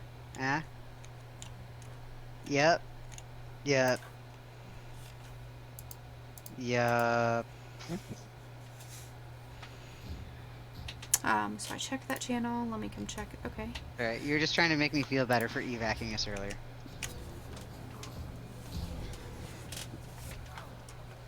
Oh, I should have greeted on that. That's the staff that we all need to get the quest. So everybody should need on those books.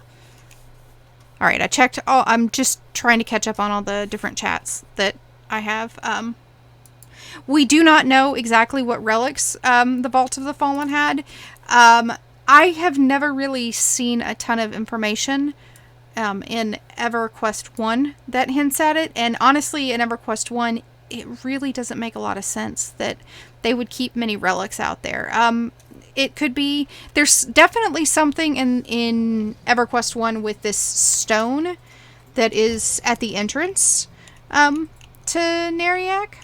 It's kind of a big question mark. There's just this giant diamond-like gem that you see that is never really explained. And any place in EQ1, any place that you saw what we now think of as the Chelfith Stone, what we now think of, or what I will always refer to as the Evil Bunny of Doom, it's at the center, right? We tend to think of it as the Shissar Prophecies. But that Evil Bunny of Doom symbol appeared repeatedly in EQ1, where you had rituals and ancient rituals of necromancy and death. Over here. I don't know why my water keeps going away, but it does. Maybe because the water's been weird for a bit now. I don't know what it is. I've noticed that in the housing too. Something going on with the shaders. Yeah. But we don't know exactly what relics were there. So Talking about EQ1's, the Foreign Quarter,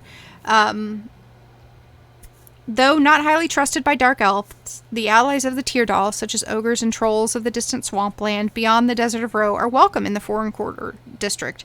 Travelers who can safely enter the gates of Neriak without fear of the Indigo Brotherhood's wrath will discover supplies to be plentiful among the shops of Neriak's foreign citizens.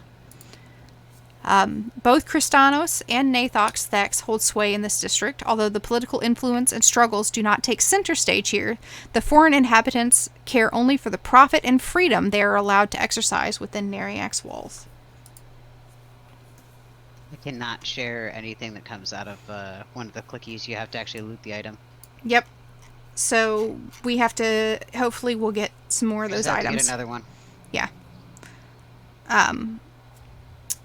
The architecture of the Foreign Quarter appears very much like that found in Freeport, with the exception of a few buildings and a single unattended fountain, which are obviously quickly fashioned of Teardal design.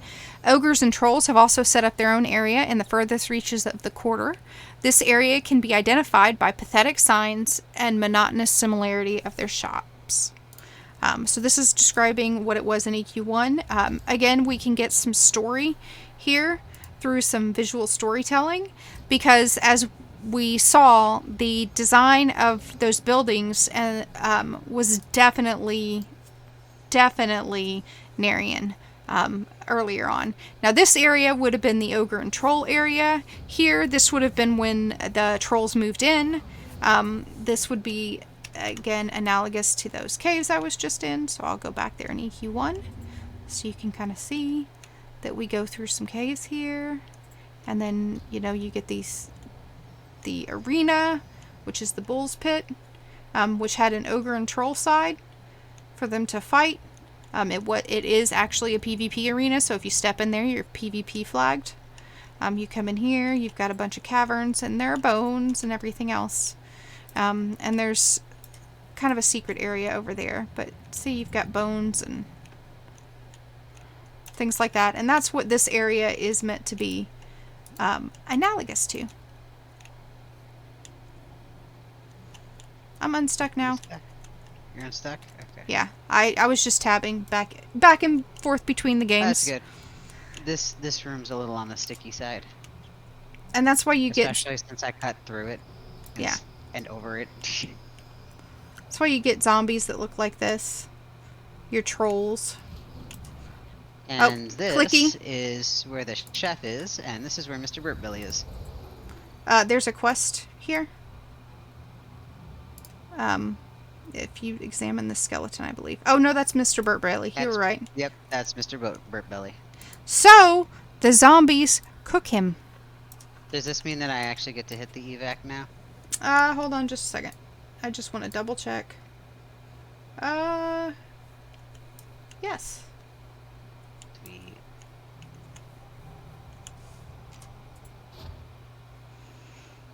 Evac. And we're gonna go. And Mix it sitting there at the door with the doll illusion on, looking all creepy. It's fine.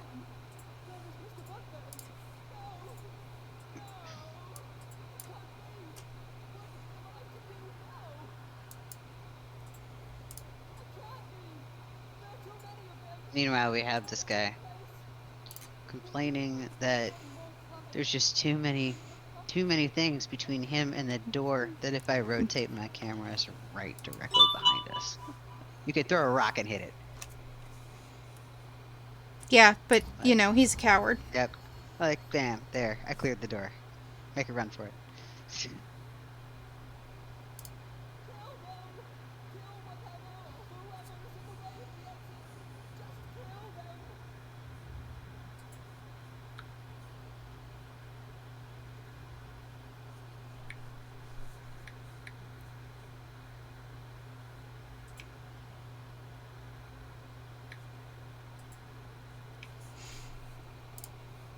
Pretty much all of this is gray.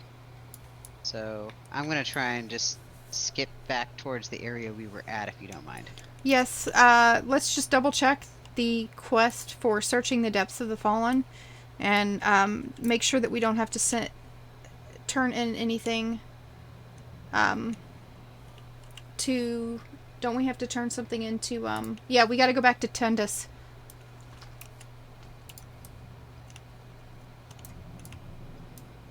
Do you mind still telling me I need to have the tome Lucida wrote about in his journal? No. That's Alright, sorry. the wrong quest. Is that Okay, any better? I'm gonna bump you on Discord and go ahead and say something for me now. Better? Is that Any better? at all? Possibly? Maybe? Yeah. Alright. But we need to pop outside and turn into Tundus. Okay. I don't have a turn in for him, do I? Delving into Fallen Gate. It's... Yeah, I don't have delving into Fallen Gate. You didn't pick up the quest outside? I did. I thought I did. You're not close enough to hear about my quest. Yeah. Yeah, you're already on it. That's why. That's weird. Where is it my silly journal? It should be under Common Lands because it's going to be where it's supposed to be turned in at. Oh, that's why. Because it's... Yeah, no, we're good. We're good. It was collapsed. For some reason, that one area got collapsed, and it didn't look like I had anything in Common Lands. I'm like, what the heck am I doing?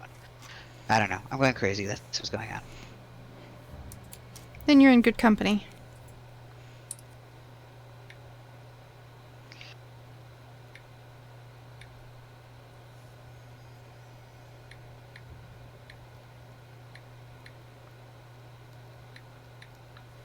Cool. All right, he's going to give us another quest too. I'm going to play his dialogue.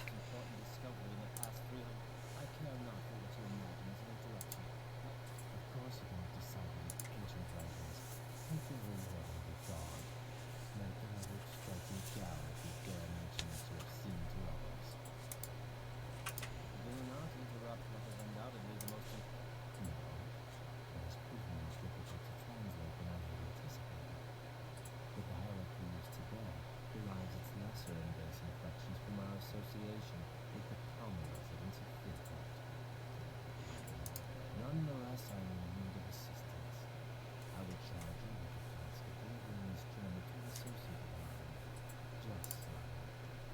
Last I heard, they discovered ancient writings in the North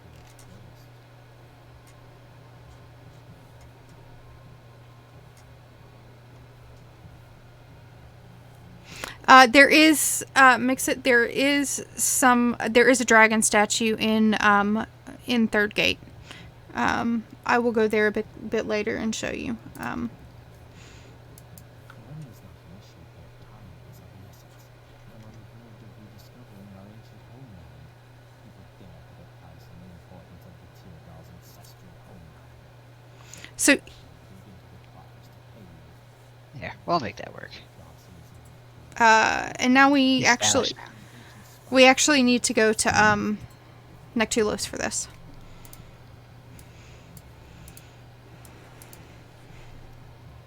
For the next quest. I'm catching up on Yes. chat.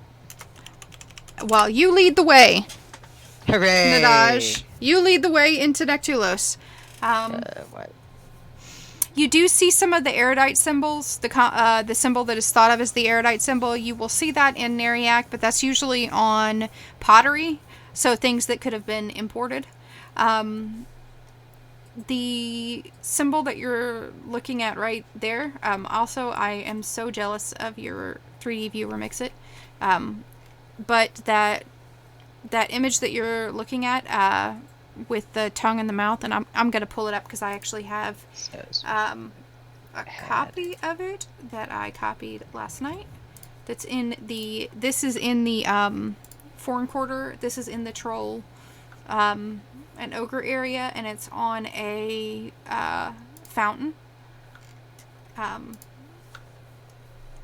This is the symbol that I'm talking to Mix-It about right now, and I will pop over to here, and you'll be able to see it in game as soon as I reorient myself, because I get I haven't played EQ enough in recent history, EQ1, and meandered around Neriak enough to remember everything about it. But Tisk.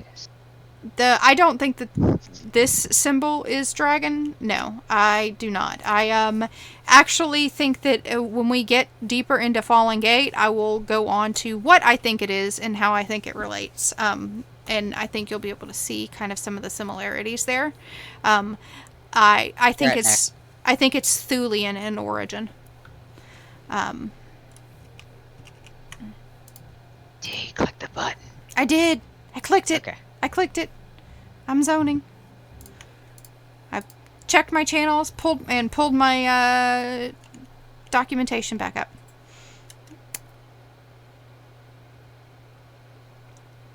And now I'm running. Wow, I just totally sidestepped right off of the bridge. That's neat.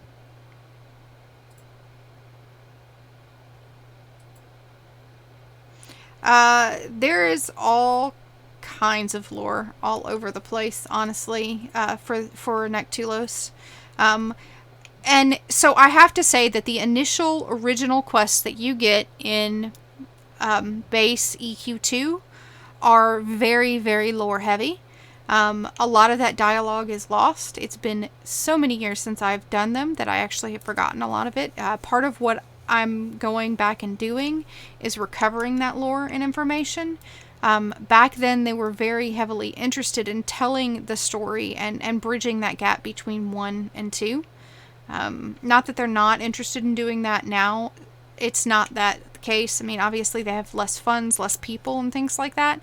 But honestly, it's just hard to keep. You could have somebody working at that company that just basically did a story and lore checking and lore tracking at this point. There's just so much to keep track of. Yep. So they do focus on lore, but they also pinpoint a lot of that focus more on your signature quests. And they still are telling stories, and people are not realizing it, but they're still telling these stories through visuals. There's still a ton of visual storytelling in this game. So I'm going to be quiet so I can talk to this guy and he'll talk to us back, because this was all voiced.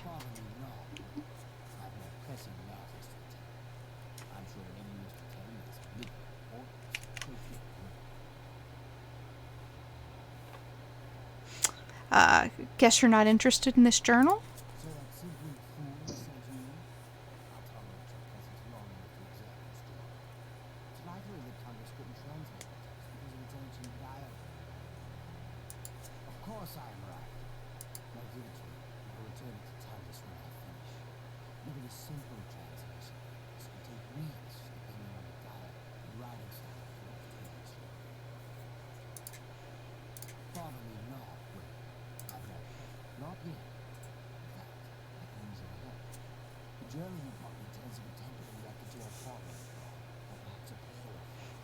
Here we start to get that lore.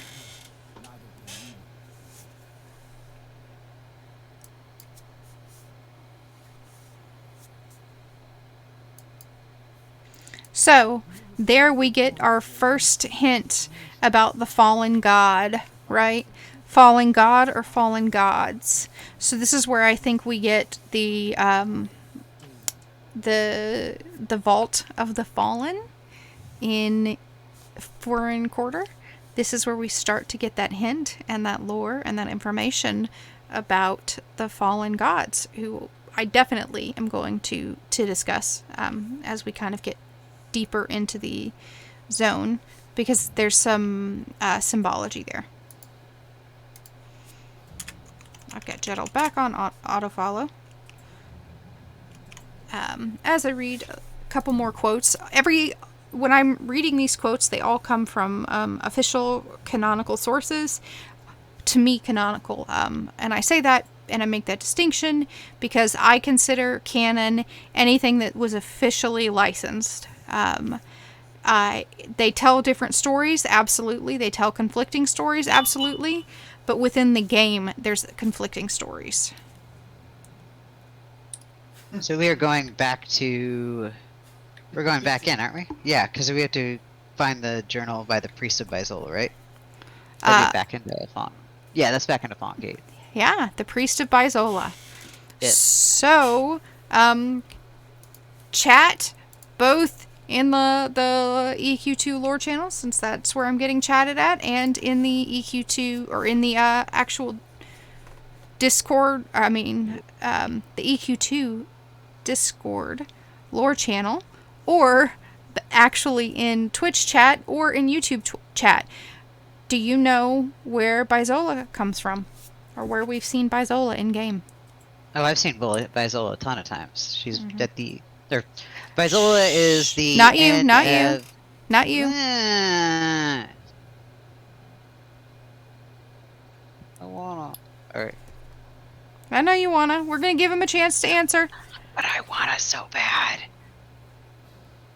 I can't tell you. You're on... They can see my group chat. They can see you talk.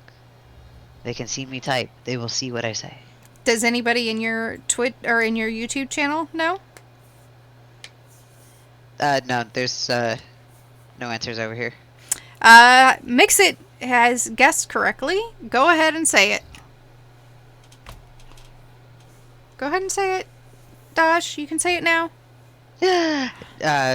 Bizola is the end of both Shard of Hate and there's a... What is it, a shade or something of Bizola at the end of Fallen Gate as an enemy. And it is what, like a... It's not a deity per se. Kind of. It's kind of a god. What is it? What would you classify Bizola as? So, again, remember when I was reading the story earlier, the Hand of Malice is believed to be the mummified hand of Bizola, the dead twin of Torment. So, I would consider Bizola to be a sub-deity. And I'm going to fly back over and then zone into Fallen Gate and then read the information that I have, because we heard some information. We got tidbits and bits and pieces of information. I want to go into Shard of Hate now so bad. All right, sorry, go ahead. That's for another day.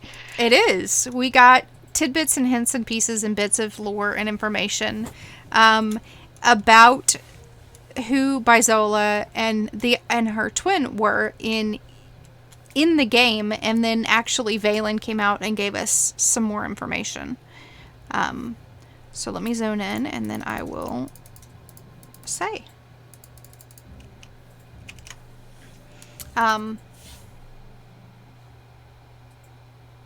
Neriak is a twisted but beautiful city, carved out of the earth millennia ago.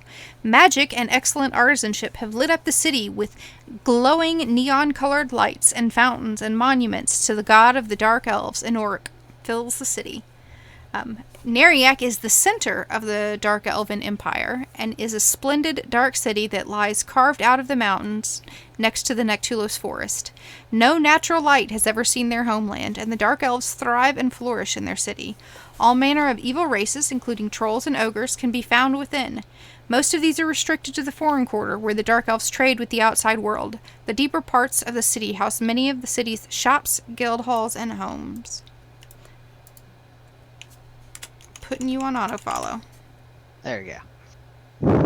Hey, you could have killed the snakes that were over there. Eisen.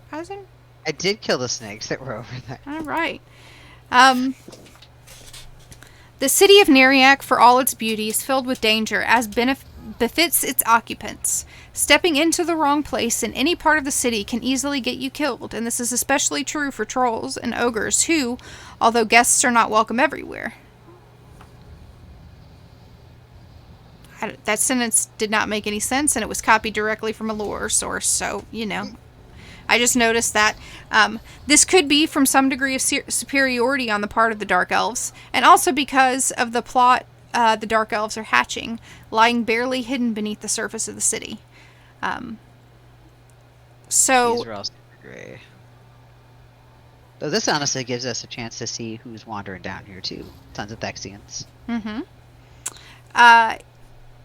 In the case of Bizola and Demetriou, aka Demetrius, these entities have been recorded as far back as the Age of Turmoil. Age of Turmoil is the timeline of EverQuest 1. and had dealings with Norathians even further back. So, Demetrius and Bizola were in EQ1 at some point. Bizola is the conjoined twin of her brother Demetrius. Together they are known as the Twins of Torment. They exist upon the plane of fear and work as agents to the ruler of that plane, Kazakh Thul. Or they did. They have ventured far and wide in the name of fear. They bring about pain, both physical and mental, to any creature they see fit. So if they are a creature of fear, then why do they show up in the plane of hate and hate-related things so often? More so than they do in the fear. We're getting there. In a time long past, they encountered a champion of mortal worlds who ventured to the plane of fear to do battle with the Twins of Torment. During that battle, Bizola was slain by the magical brass weapon being wielded by the mortal. Bizola now lies as a fetid corpse, still attached to her still living conjoined brother.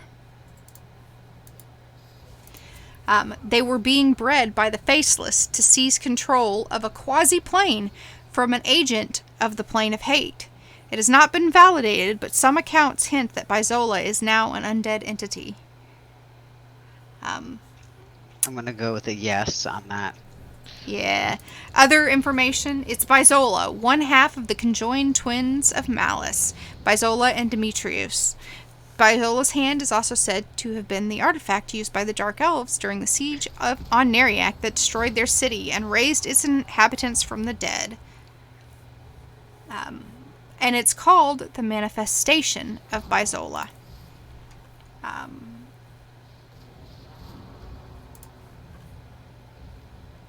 So, that symbol, Mix-It, I think that symbol might be a symbol of Bizola. And I'll show you, are we there yet? No, we're not there yet. I'll show you in EQ2 why I think that when we get there. Are we there yet? No, we're not there yet. So, another story about Fallen Gate and Foreign Quarter is... we know that Kristanos killed Nathox as he slept. And seized control as Empress Kristanos. Though unaware of this subterranean coup, surface dwellers were preparing to move against the Dark Elves of Antonica. The conduit to the surface of Norath was a subterranean city called the First Gate. It was the city of Neriak, but it was First Gate. We are almost there. We're back to where we were. Mm-hmm. I wouldn't say almost there. I'd say no, we're about... almost to where I need us to be in to show the symbol.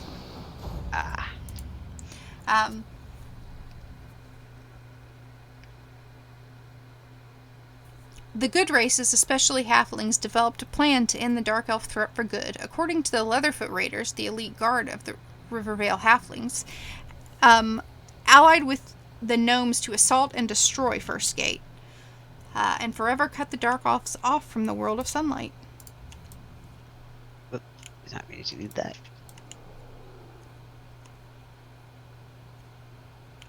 Am I going the right way? I am. Okay. Yeah. Here's where Well, I the wanted good us thing to is be. about here, it's pretty hallway-ish. It's a really twisty hallway.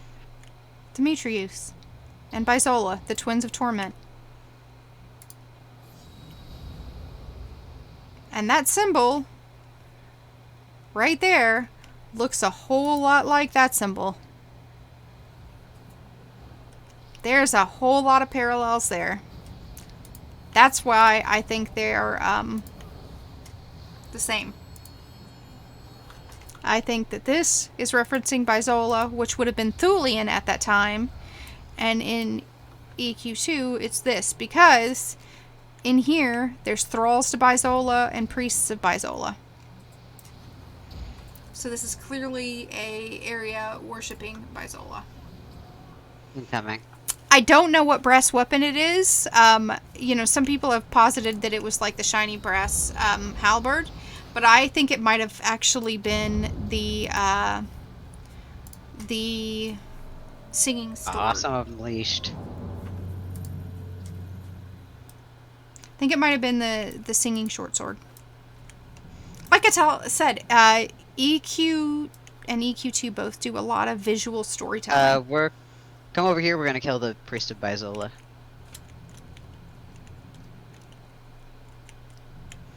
The singing short go. sword is what it was. It was the Bard Epic, which would have been I believe it was a brass weapon, a brass instrument. Aw, poor unfortunate explorer.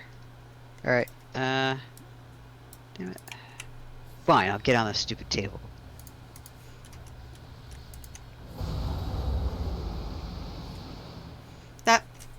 So now we have to go back to Nectulos.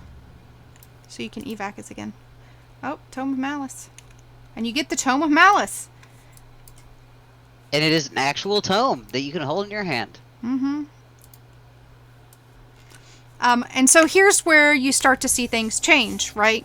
So, again, no spoilers from Nadaj. Who knows who else is associated with Malice? How about, let's put it that way.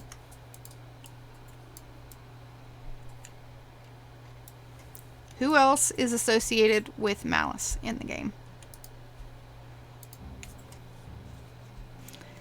Yep, Lannis Teville, Goddess of Malice. So, when I said, and this comes from Balin, Balin was the one who said that Khazak Thul sent the Twins of Torment to take over a shard of hate that was left over. What was he doing? He was trying to send the Twins of Torment to take over Lannis Teville's domain. That's how they these became. things might actually kill me. Oh no. Yep. Those were stronger than they looked. Oh, what did you? I'm also wearing like paper for armor right now. I'm coming. So yeah, she literally formed the Primordial Malice in EQ1. Yeah. After they had the quest troop in EQ1, and the quest troop did a event with Lannis where she came back and then was gone again. But she came back, and Malevolence was involved, and an orc slapped her down again, and she had a cult called the Cult of Primordial Malice that was in the Wraith Tier Mountains, and that's actually where we find them in EQ2, is in the Wraith Tier Mountains, what's left of them. Also interesting of note is those things are not Dark Elves anymore. They've turned into something else, and we never get any information to my knowledge as to what they are.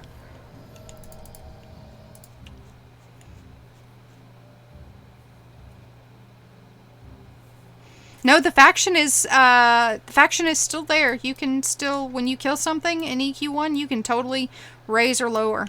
They offered some quests, but not much if anything. I raised my faction up with them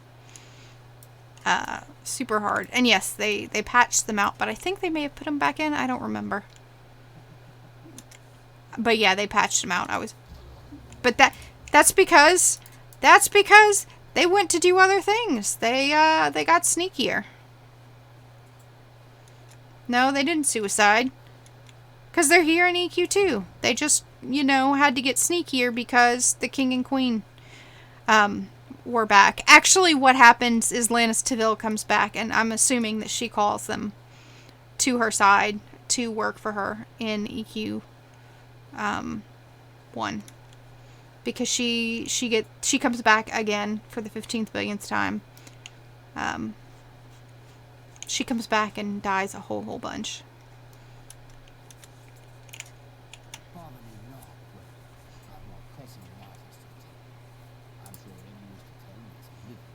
Here we go. Here's the story.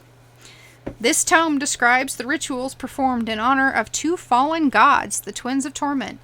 Thought to be Demetrios and Bizola, they were the demigods of malice and fear. I imagine you found exquisite statues and adornments in the temple. If by exquisite you mean foul and demented, then yes. The other thing to note is I don't remember. It's been so long since I've done it, but they are referenced in the Inquisitor epic as well. And if you remember the Inquisitor epic, the epic weapon has a ball in the middle, and then it's got two little spiked heads that revolve around it. And those flail heads are Demetrius, the flail head of Demetrius and Bizola, and they are found in Chardock.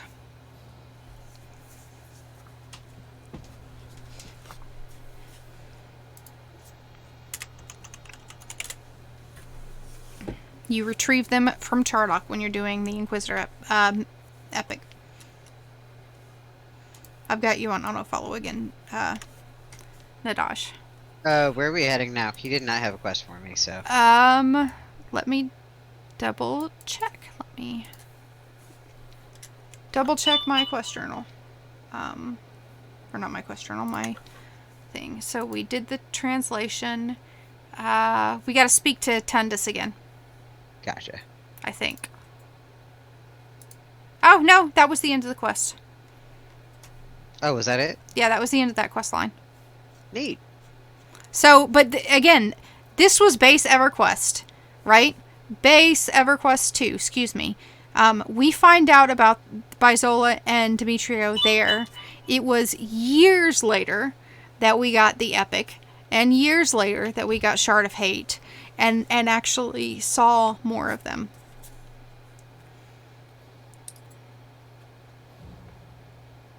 Yeah, my first time actually seeing Bizola that I registered was actually Shard of Hate. I've seen him before in Fallen Gate, but it just didn't click in. Because, it's a low level zone. And at the time, I wasn't hitting it base game. So, it's neat to kind of go back and see, no, actually that was the first, this is the first time you see, in EQ2 at least, mention of that, and see that mob.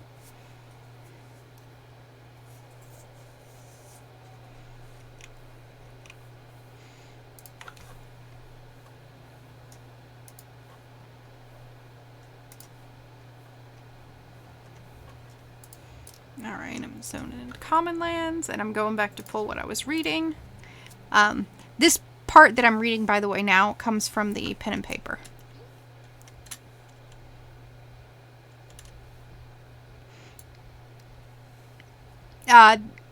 According to the Leatherfoot Raiders, the elite guard of the Rivervale Halflings, allied with the gnomes to assault and destroy the First Gate and forever cut the Dark Elves off from the Sunlight world.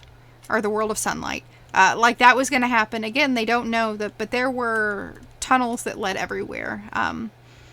The tunnels underneath Freeport were led to Neriak as well, because Freeport, as I've covered in the past, used to be a Dark Elf settlement.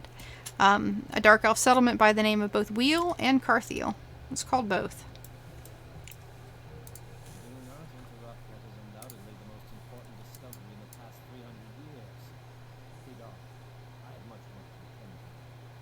It pains me to say this, but thank you. Without your assistance in these matters, we would not be this much closer to unraveling the mystery surrounding the disappearance of Neriak. Take this as payment for services rendered, but go quickly before I change my mind.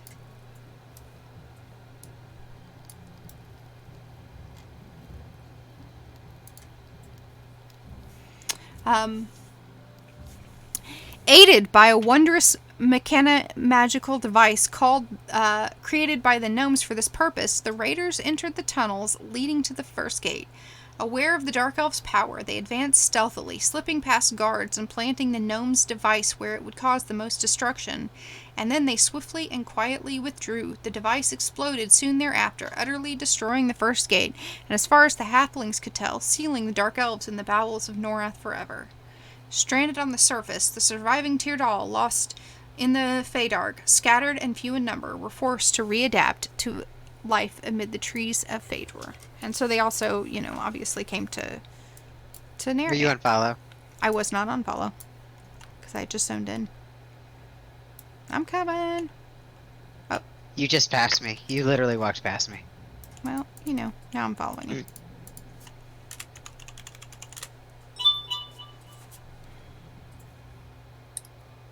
I gotcha. Oh, crud. Yeah, I didn't actually turn the stupid quest in, did I?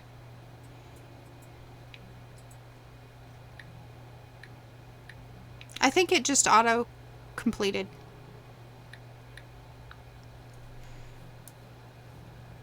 You can take it as a repeatable. Yeah, I don't want a repeatable.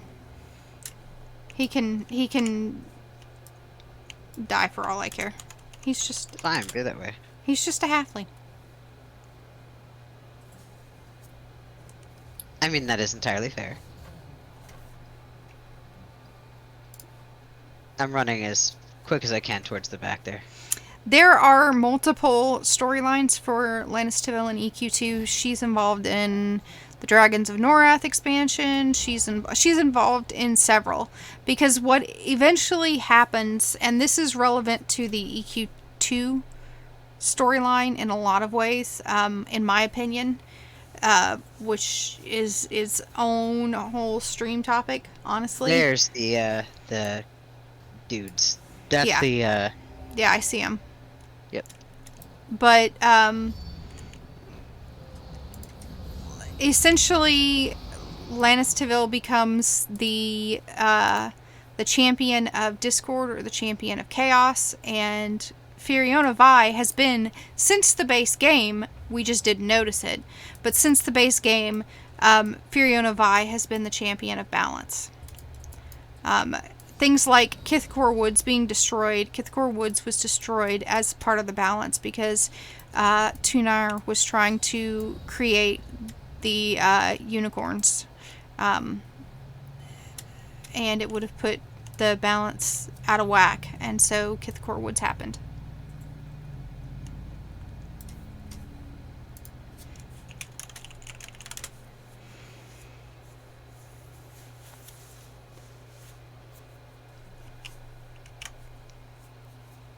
Actually, if we keep running, it hasn't repopped here yet. We beat the repop. You went which way? This way, okay.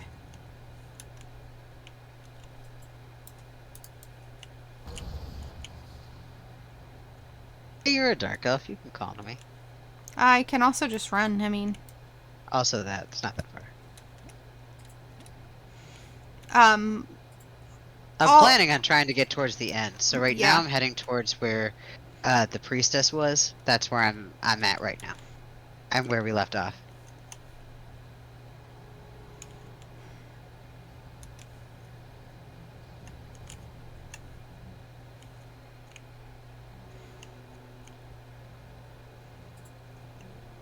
the other thing that we don't know and is never made clear is, okay, parts of it were destroyed. But was... Okay, in here? well, no, we made clear that parts of this area were destroyed, but we don't know if the unleashing of the Hand of Malice unleashed destruction on the Foreign Quarter as a whole, if the entire Foreign Quarter was destroyed at once, or if some stayed alive for the time being, and that the worship of Bizola grew. I would say that probably some things stayed alive for a while. I think that probably the ogres and trolls worshipped the Thulian version of Bizola and Demetrius, but I think that their power grew, and they sustained, and in fact you see Bizola still in the Shard of Hate because they were still getting worship by the spirits and by the undead. And that's why we have Bizola as part of the demigods and the part of hate.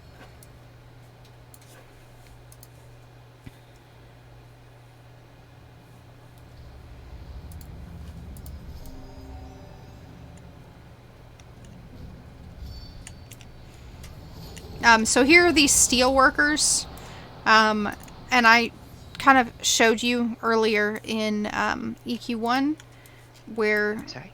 we get all of that mining, and or not mining, but the steel worker area. There was no mine in EQ1.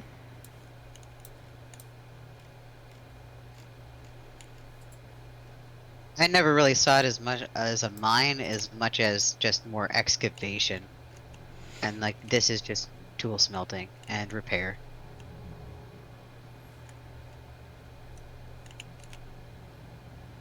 So Like, these it doesn't feel like a true outfitted mine. But see, these are the Reavers of Seralith here. So the Reavers of Seralith, remember that Seralith is the necromancer who unleashed the Hand of Malice.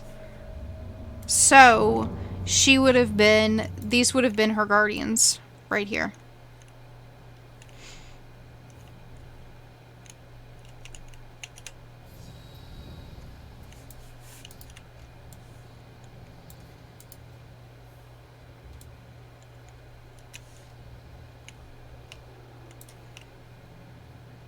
now, if I remember right, if you pull the queen, the entire room comes. So if you guys want to just snipe the queen, my target there. If I do it, they're gonna kill me. Are you talking about Kiora Or sorry, Talos? not the queen. Yeah, yeah. So Quiora. she Not the queen. I don't know why the heck Again. I called her that. She's not. she's a vampire though. So that's significant in and of itself, is she is a vampire.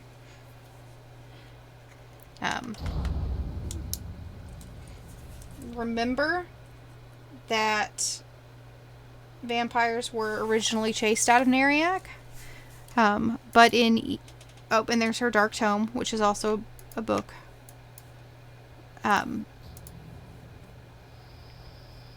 The seal. A magical seal with the mark of Seralith. Breaking the seal will open the doors to the Vault of the Fallen and lead to Seralith herself. Which we should definitely go. Oh, it did not actually pull the entire room. Most of it, but not the whole thing. Yeah, we should absolutely go in there.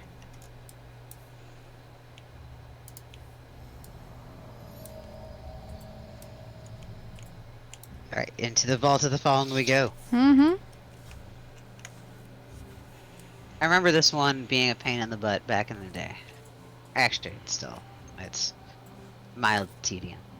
Not like hard or anything, just tedious to remember the names. Oh! Mixit pointed out that there is a quest in EQ1 that mentions Bizola and a brass item.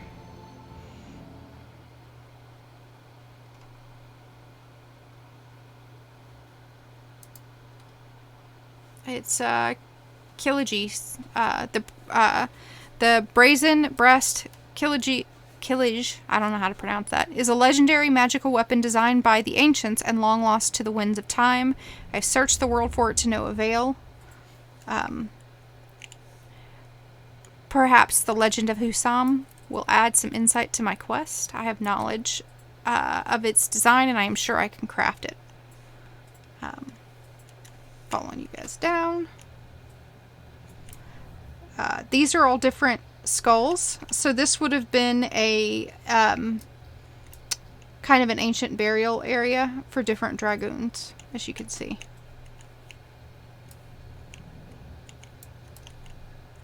Thank you, Kay. I was like, can you just turn your auto attack on? It's okay. You've got Zetalis. You've got Dina. Or Dina. Nezeka. Anybody in Neriak with a single last name historically means that they were a very, very old family. newer, everybody newer, quote newer, aka predating EQ1's time, had the apostrophe. So Lana for Dragoon Lana, or Giselle,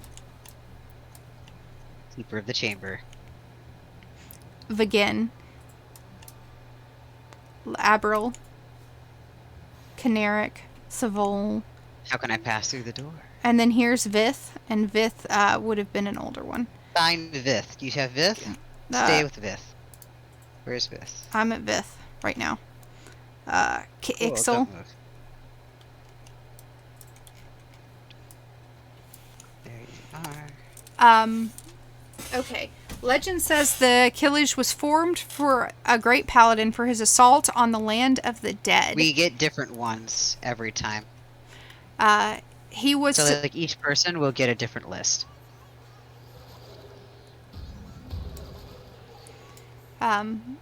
He then found the only Killage plans and sent them to the plane of man, so to the prime plane, to be held forever by his evil servant Hussam. So Demetrius defeated this now unarmed Here's paladin. the tallest for you. Okay. Over here.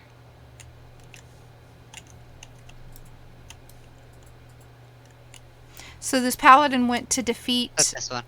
Demetrius. That's a really good find. I was looking for that information yesterday, Mix-It, and I couldn't find any of it. Okay, I need T-kicks. The plane of man is the prime plane, excuse me. So the enchantment would allow only rogues, warriors, and the feeble minstrels to wield it. I wonder if this is... And Hussam is a sand giant. I really wonder if this might somehow be related to the singing short sword. I was looking in fear. Oh, got him. Yeah, you're good. We're good. And then I need Ngex.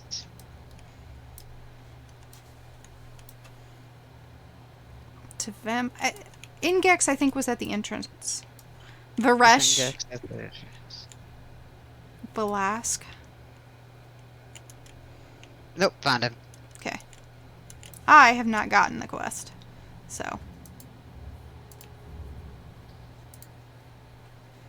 When you turn, or when we turn it into, wait until we're ready to click it, because he aggroes.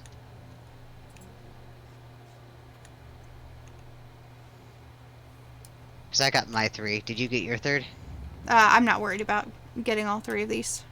Because it doesn't give any lore. I am just going to stand here and read a little bit more of that. But that's a really good find, Mix-It, because I was looking and I was trying to see, you know, if maybe it was, you know, Demetrius and Bizola were called, like maybe they were Dread and Fear or something like that in EQ1's Plane of Fear.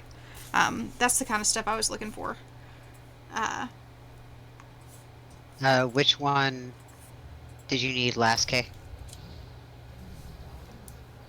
Oh, never mind then.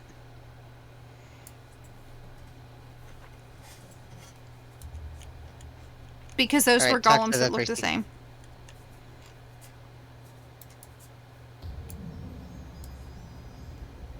Ooh. In the room, because the door will shut. And see, when we come in here, you look at that, and I think the symbol, which looks very similar to a lot of Dark Elf symbols, but I think this symbol is another symbol of Bizola. The one with a skull thingy all over the place, or which one? The Oh, one, no, the eyes? look up. Yeah. Yeah, those. And then if you look at Seralith, That's Seralith. Seralith mimics the model of Bizola. Yes, and that's what I was thinking of. So it's like you get a bunch of Bizola stuff down here, but Seralith is here, Bizola's in the in Shard of Hate. Mm-hmm. It's almost like Seralith has become a demi-god. Alright, what are the symbols on her one Seralith's head there? I don't know. Those are the same symbols that are on Bizola's. I have not been able to translate them because I could not get good screenshots of them. Well, we're about to. Or not. Yeah, she dies so quickly. She does. And she And has a then shroud. you can't really get... You can't greet screenshots of it after they stop glowing. You also have these images, and I think these images are just meant to be something about undead. But again, notice the hand. So up with the Thexians, who are worshippers of Neriak, you see the hand, right? And then you have the hand here with the eye at the center. Remember, the eye at the center is up here. So I'm thinking that these were kind of considered maybe symbols of malice. And that you just kind of had some mixing of Bizola and Lannistaville. Because... So that... Go ahead. Oh, sorry, go ahead. Nope, go ahead. I thought you were done. You're not done. Nope, that's fine. Go. I'm screenshotting. Oh. So that was the end of Fallen Gate, as far as places to cover. Anywhere we need to backtrack, anywhere we need to do. There's still a ton of quests. We still haven't gotten this tome of Illicid, but I think that it's probably better because it's been, almost 3 hours. So I think that what will happen is I will get the rest of this quest done, and I will post it on the website. I will try in the next week to get all this information up on the site. So I think this is probably a good place to go ahead and end it. Alright, sounds good. Thank you guys all for showing up and participating and listening to us drone on and on. I hope to be streaming more regularly, hopefully at least two times a week for the future. Likewise, I'm going to be doing the same thing. So if you haven't, please follow us on both the places. I've got the YouTubes, and then Lore Warned on Twitch. I'm also Nadaj the Bard on Twitch. Bardic Travels in Norath on Twitch. On YouTube. On YouTube, sorry. And as promised, let me just show you some of Nadaj's magical artwork. Look at that. Look at that. Isn't that so adorable? So adorable. That's a character that is role-playing on EQ2 on Antonia Bayo. It's beautiful, beautiful artwork. I'm looking for some more of it in here. I'm pulling it all from the channel. I have one that you'd be that you would actually be interested in seeing. Look at that. If I could find it. Look at that. This is a character that Nadaj plays, and it's clearly a defiler. That's not mine. That is not my, nope, that is Dominea. Oh! Oh! That's Domi. Yep. That's amazing. Domi.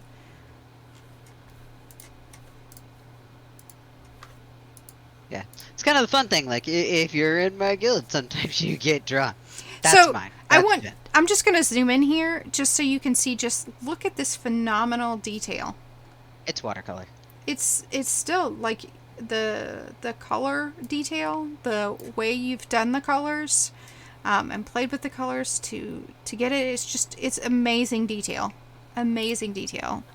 So, when I say that Nadaj is a phenomenal artist, I hope that you can see, and again, if you were considering getting anything commissioned, Nadaj does a little bit of everything, and that includes... A little bit of everything. That includes things like, decorating skateboards.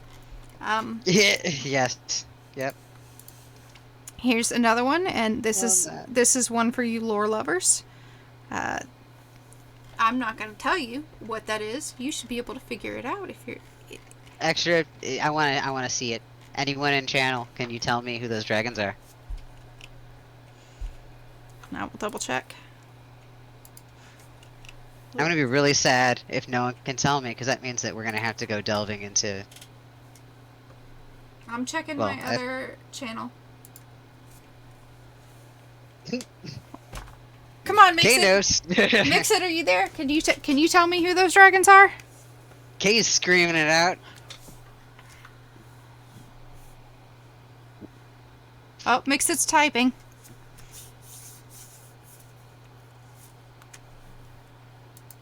You are correct. Those Yeah. are the ones in the Majdual timeline. But yes, that is Baraka and Siamak. They're one of my favorites as far as like the tales go around that part of lore. I love them. They're great. I'm trying to find your skateboards. Ah, there we go. There's at least one of the skateboards. So we're gonna... Come on, open original. There we go. Look at this skateboard. Look at that. It's so pretty. So pretty.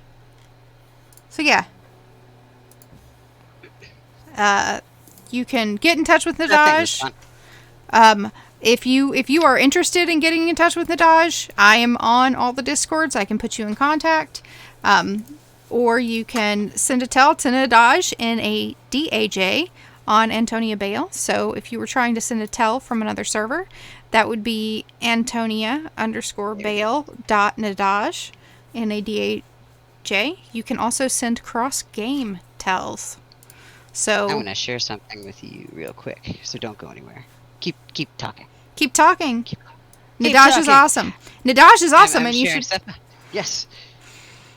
And if you guys have ideas too, thoughts, I have the lore Discord, so let me go ahead and generate that invite, and I will put that in the Twitch channel so that people who are interested can join. Where's my invitation?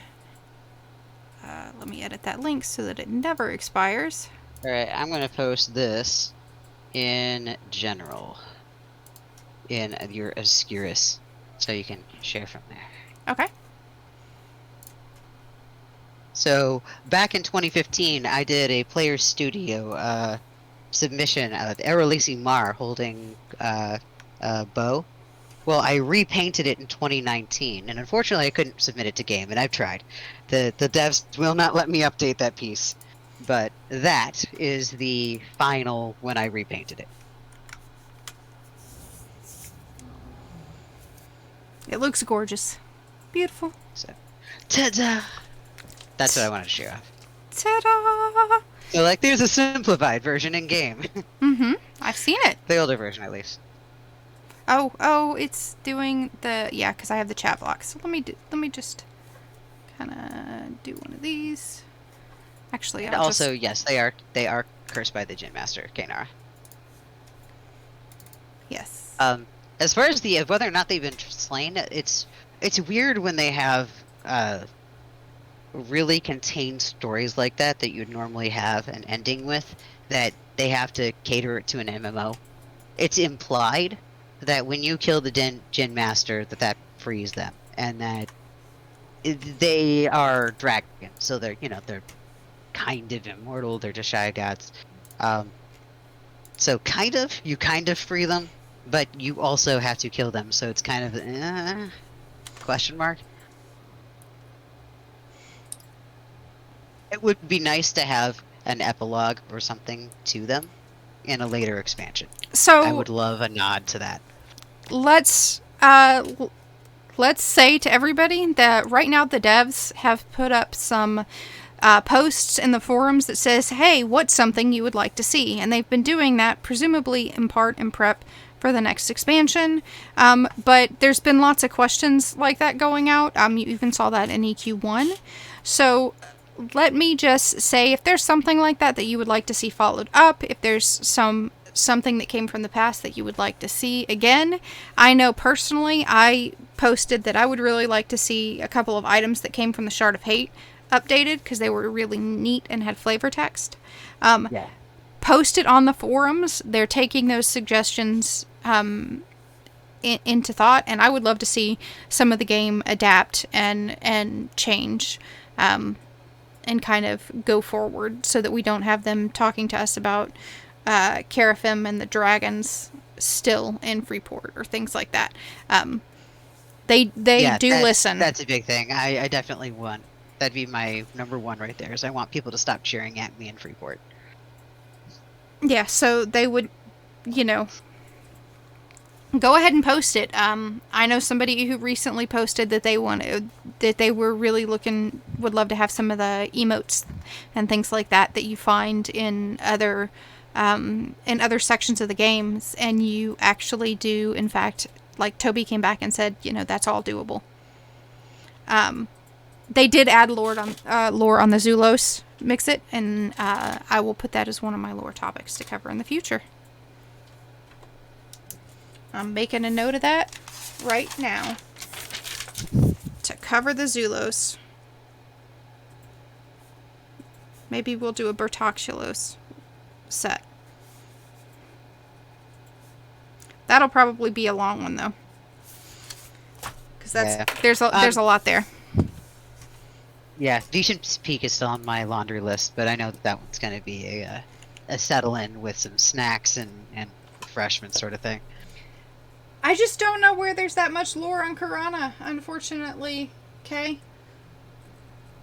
The only reason that the Avatar of Storms really shows up in the Battle of Defiance is because you have the Avatar of Flames show up, and so you've got to maintain that balance. That's part of what Norath is all about, is maintaining that balance between light and dark, good and evil, chaos and creation. And so, because Soyu Sekiro did his plans, it forced Karana into action, and he had to send the Avatar of Storms to balance out. And yes, I do have the EQ pen and papers. I have all the books in the pen and paper. I actually have to buy a new copy of the hardcover Monsters Manual, because we had flooding, and when the flooding destroyed my hardcover of the Monsters Manual. It's very sad. I could technically use it and open it, but it smells of mold, so I have to get rid of it. Oh.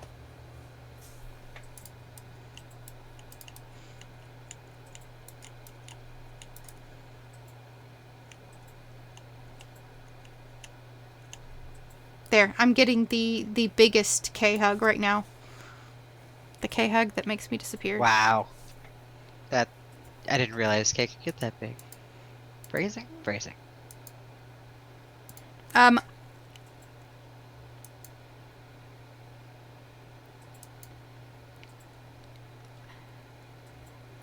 That's a complex question. Mix it. And I'll probably answer that one off of stream, just so I can go ahead and get off stream and give my voice a rest. And I'll type it out to you in the channel. Which is still public. But I'm going to give my voice a rest. Also, I know that there's roleplay things coming up in about 15-20 minutes too. So I am going to go ahead and call it here. Thank you guys all for coming and listening and participating.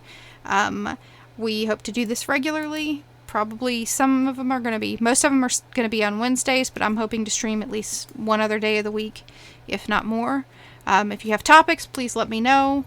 I like to research them ahead of time and have notes and stuff to give you, and I will try to get this lore all posted within the next week. If that's it, I will see you guys next time.